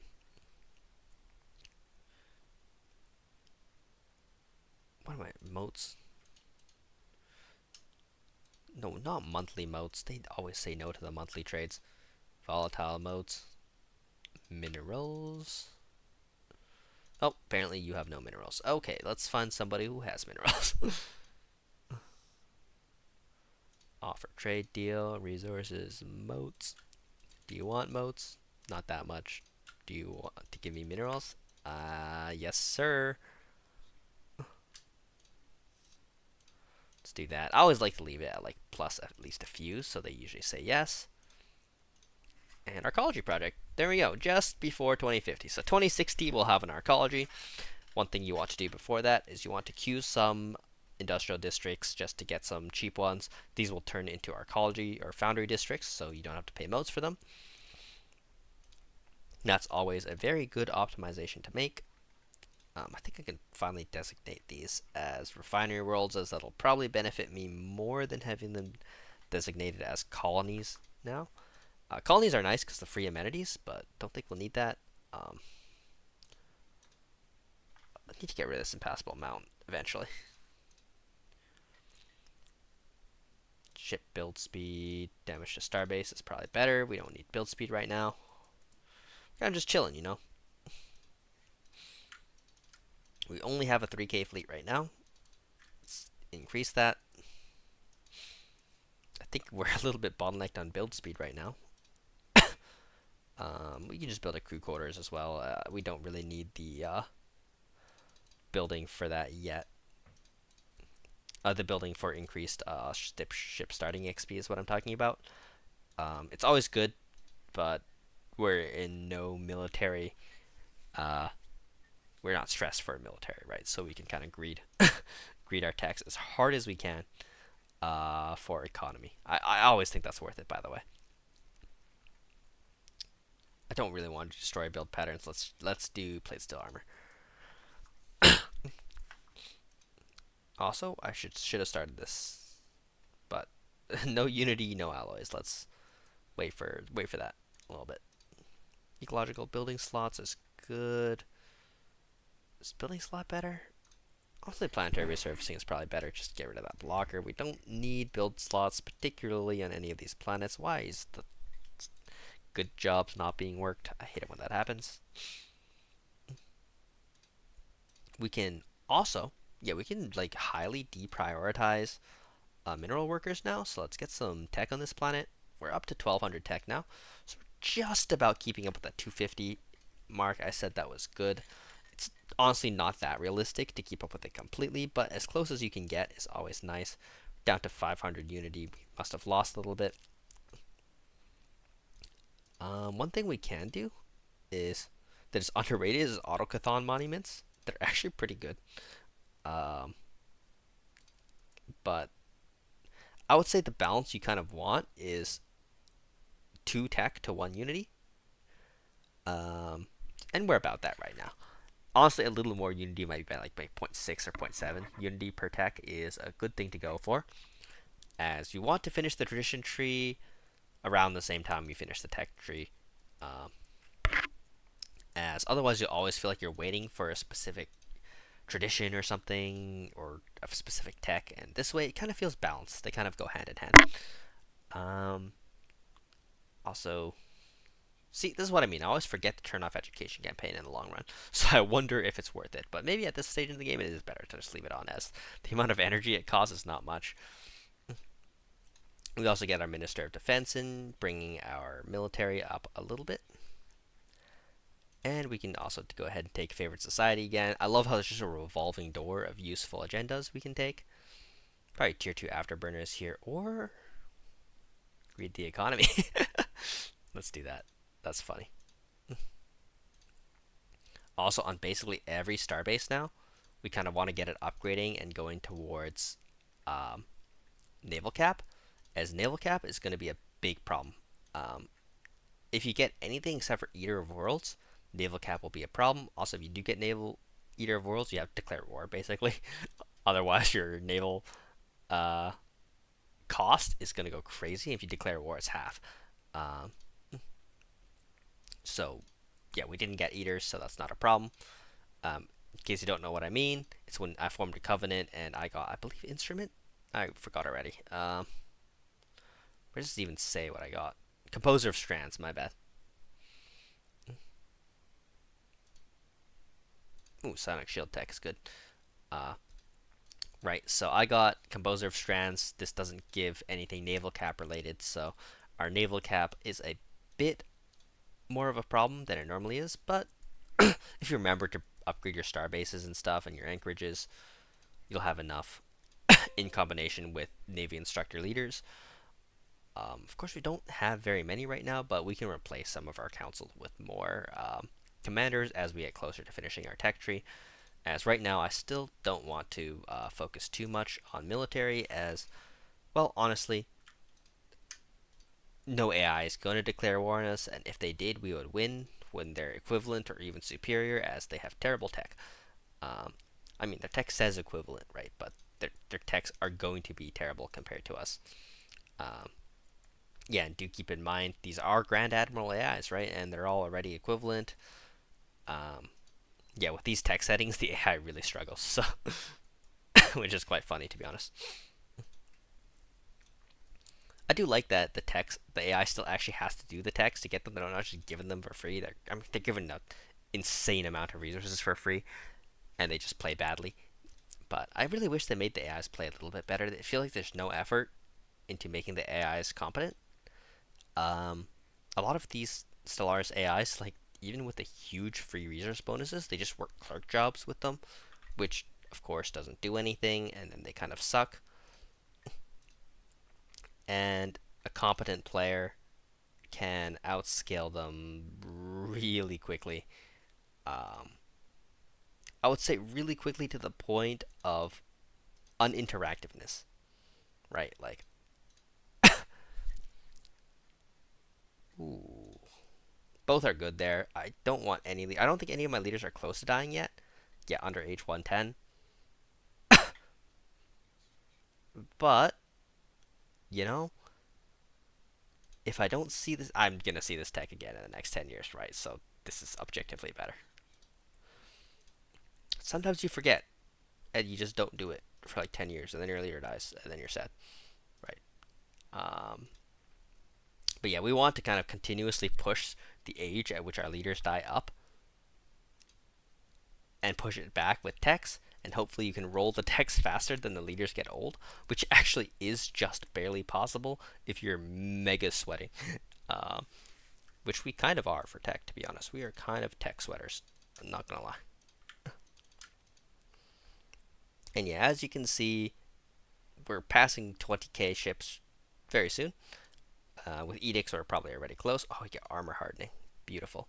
Um, that's we already have access to one of the best ship designs then. So it's um, the fleet manager here, and we put some armor plates on, and then the 2 shield hardenings and an afterburner or something like that. And that's just one of the best ship designs you can have for Stellaris multiplayer. It'll kill almost everything else in the game except for other better disruptor shield hardening. Although if you're too slow, you can get kited by missiles. But let me just tell you, in the event you get kited by missiles, you just gotta say GG for somebody who made ships that are faster enough compared to your ships to actually kite you. And, well, it's just so rare. Like, I can't even lie.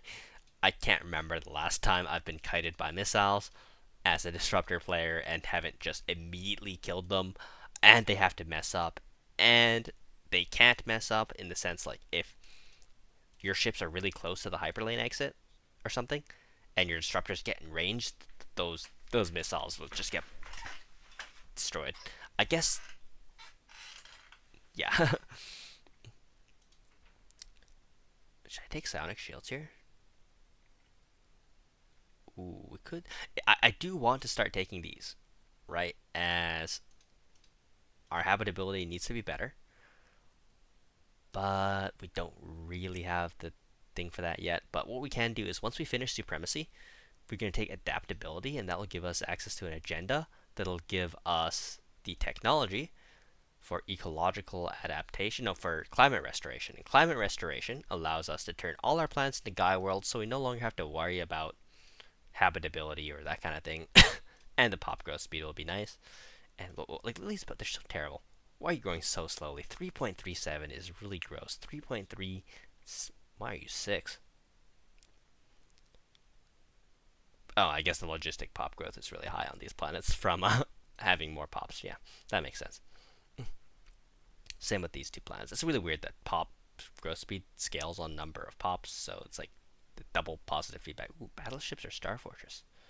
I'll say Star Fortress because we need Citadel still, and we don't have that. And I want Citadel, of course. And that would be amazing. Ooh, look at our energy credits. That's not really good, to be honest. Dyson Swarm will finish soon. I guess that means it's time for more Dyson Swarms. This was a 5? Nope, that's not great. I remember we had some really crazy Dyson Swarm systems. Was you a 6? Yeah, that's really good. Cannot be built. Oh, that counts as a binary star? I thought it'd be good. My bad, I guess. So you were the other crazy one. Yeah, you're a 6 as well. So let's go ahead and do that. Yeah, like 6 turns into what? Like 130 or something like that? 150? I think it might be 150 energy credits. It's pretty good. The extra starbase capacity would be good too here, but I think 5% per researcher jobs outscales that. And look at that, we're at 450 alloys at year 53. And keep in mind, this is a full bio build, right? So this is actually just good stats. I'm gonna make a save here, right? And just for a thumbnail, right? Because 450 alloys, fantastic, van flippantastic, and we can get an even better screenshot after the.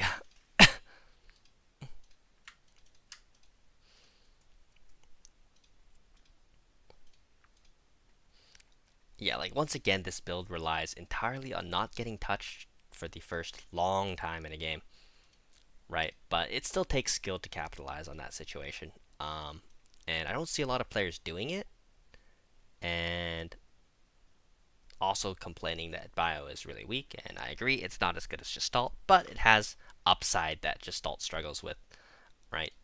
Yes, I did get a pre-FTL, but we're still only at 156 pops. And imagine if I just gotten 1 or 2 habitable planets, like a Gaia world or a Relic world. You can imagine how I'd have like 145 and much better pop efficiency. That would bring me close to these stats anyway. Or like a 10 pre-FTL would have a similar effect. Anyhow, we are definitely still doing fantastically. We're approaching on 1500 tech, right? And we're just continuously building more and more. Also remembering to upgrade. Like this mining world is basically becoming a tech world, right? As we just want to maintain a few of these to make moats, and the rest should all be going into what's it called? Energy, and it is. And yeah, we're definitely getting some good stats here. One thing I do really need though is we need that energy credit income. So maybe I just build around that 5. Let me check around my space for anything better. Anything better here? 3? No, that's not good. I'm sad about that binary. I thought I could build it because it's so far away. It doesn't even look like look at the system, right? This looks like a moon. You know what I mean? Like it's so far offset. Like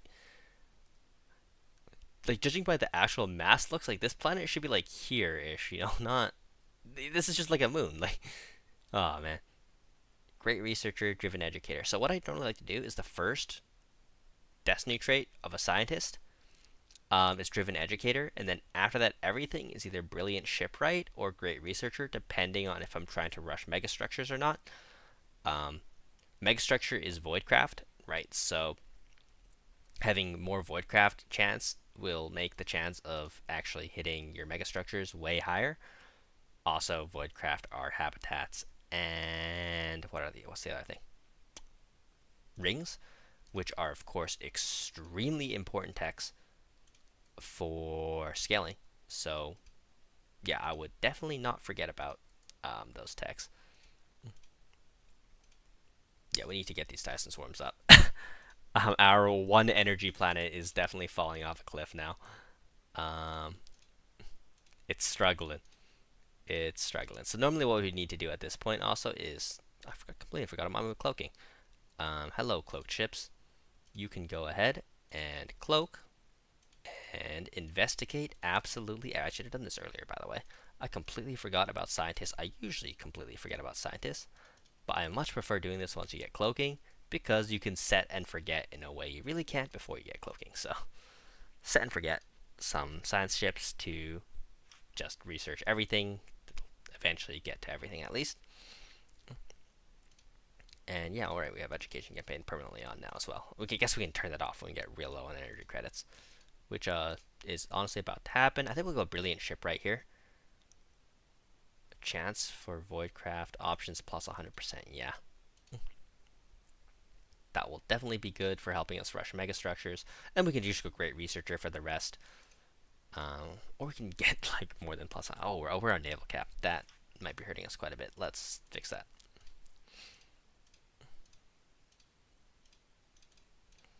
Naval office and everything. Pursue this endeavor. And oh, our energy is gone. Oh, climate restoration. We didn't even have to do anything drastic for that. Just sell some consumer goods to give us some energy temporarily. Psionic Avatar, round 3. Does it even work? Can you even get a Psionic Avatar? I don't even know.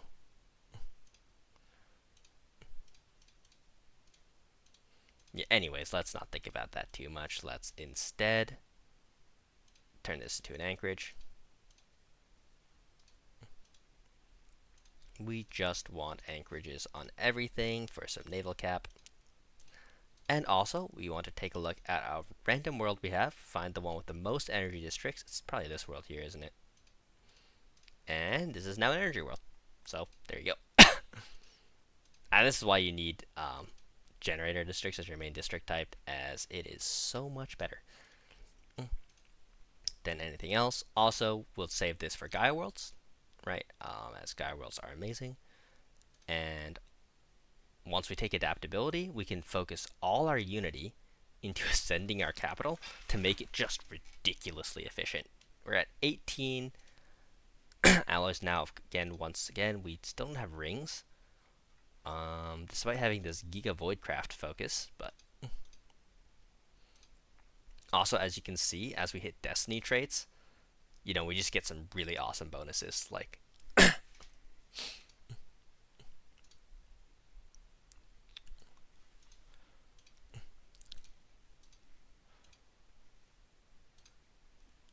yeah, super, super good. Yeah, we just need some more workers for this planet, eh? Let's go ahead and move a couple over. I think moving our moat production, like nuking our moat production a little bit for some extra energy credits before we can get a second good world running will be pretty important. So let's just move a couple of those guys over. Also, we can turn one of these into a mediocre energy world. Like, there's a bunch of clerics on these worlds. This is one reason why I need to turn these into Gaia worlds, is right, you can freely move them.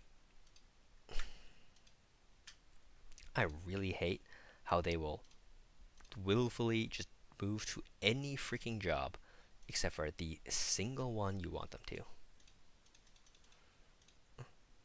And turn this into a generator world, as that's honestly one of the best designations in the game, as we definitely need that. 700 unity, 1500 tech. We're definitely not too far from the point where we hit, 2K tech, which always feels good. Thank you for inspiring us, Proxima Centauri. Hopefully we have more than just that. We'll find out when our climate restoration goes through. Sometimes you have like 4 or 5. amazing planets for restoration, which is another reason we'll need some more energy credits. You can also sell minerals, right, which is nice. Let's actually do that. Sell. Nah, let's not sell minerals. You'll always come back and need minerals. I've done this enough times actually to know that. I should know that. Though I do want to upgrade some of these to star fortresses. Boom. Oh, I should build a grand archive. I rarely build this building because I've never bothered to explore what it does, even though the DLC has been out for like a month. Telepathy, boom. What do we get here? Forge Focus 2. Let's see how our amenities are. A little bit on the low side. So I think we can just go Forge Focus 2. Yeah. Beautiful. And we can go ahead and do another useful tech here. I think the most useful one is Departmental Efficiency. Another set of naval instructors is good as well. Getting our naval cap up a little bit. One thing you notice is that good players also focus quite a bit on naval cap. So like some of these clerks could be working naval cap jobs, right? It wouldn't make a huge difference, but it would make some difference, which definitely adds up. So do keep that in mind. This planet, oh, this is in the sector, which is why it's one of the only planets which is unhappy. Little unfortunate. That's okay. And here, yeah, once again, I said I should be focusing my Unity on Ascensions now, whenever I can. Oh, I need more Ascension perks to ascend more, but we should take Climate Restoration here, right? Or not Climate Restoration, but the Gaia perk. Oh, wait, what? Ah, it's not done yet. 3 more months. Okay. We can take whatever Hyperlane Breach, but oh my god, our freaking alloys are full. Let's spend some as soon as we can. We don't really have enough naval cap for a significant amount more ships. Let's just bulk sell some. Oh my god, oh my god. I forgot. Industrial districts. If we could just delete the ones we don't want, right? As it will cost a little bit of moat upkeep, but yeah, I think one thing we can do is just spam buildings. Whether or not we need them in, we should definitely get rid of these food jobs. Ooh, we get 2. Nice, nice. Sometimes Alpha Centauri gets this Proxima Center. Sometimes it doesn't. Or this barren world. I don't really know why. Maybe it always gets it, and it's just not discovered or something. I always get the Mars. I definitely always get that, but that's nice having these 2 worlds. And now that we have climate restoration, I think it's finally time for starbase capacity. That's definitely costing us quite a bit. So now we can go World Shaper and gradually turn everything into Gaia worlds. Of course, we will need some extra energy credits for this, so we need to find those somehow. We can't freely sell motes anymore, so goodbye alloys. We have too many of you. Cybernetics, sure. It doesn't make us unhappy or anything to take cybernetics there. It just gives us a nice little bonus to our habitability. Our ecology is about to finish too, which is amazing. Still no rings at year 58, which is a bit unlucky, but keep in mind our tech settings are really, really bad for finding orbital rings. And you need to be resettled to the other generator world. Oh, that's not the generator world I was thinking of, but whatever. That's actually honestly probably better. The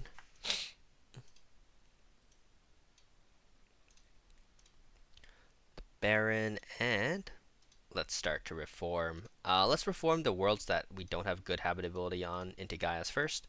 So maybe this one.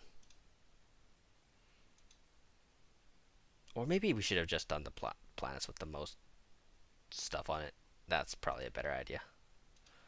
And well, I think I really need to work like a colonist job or something.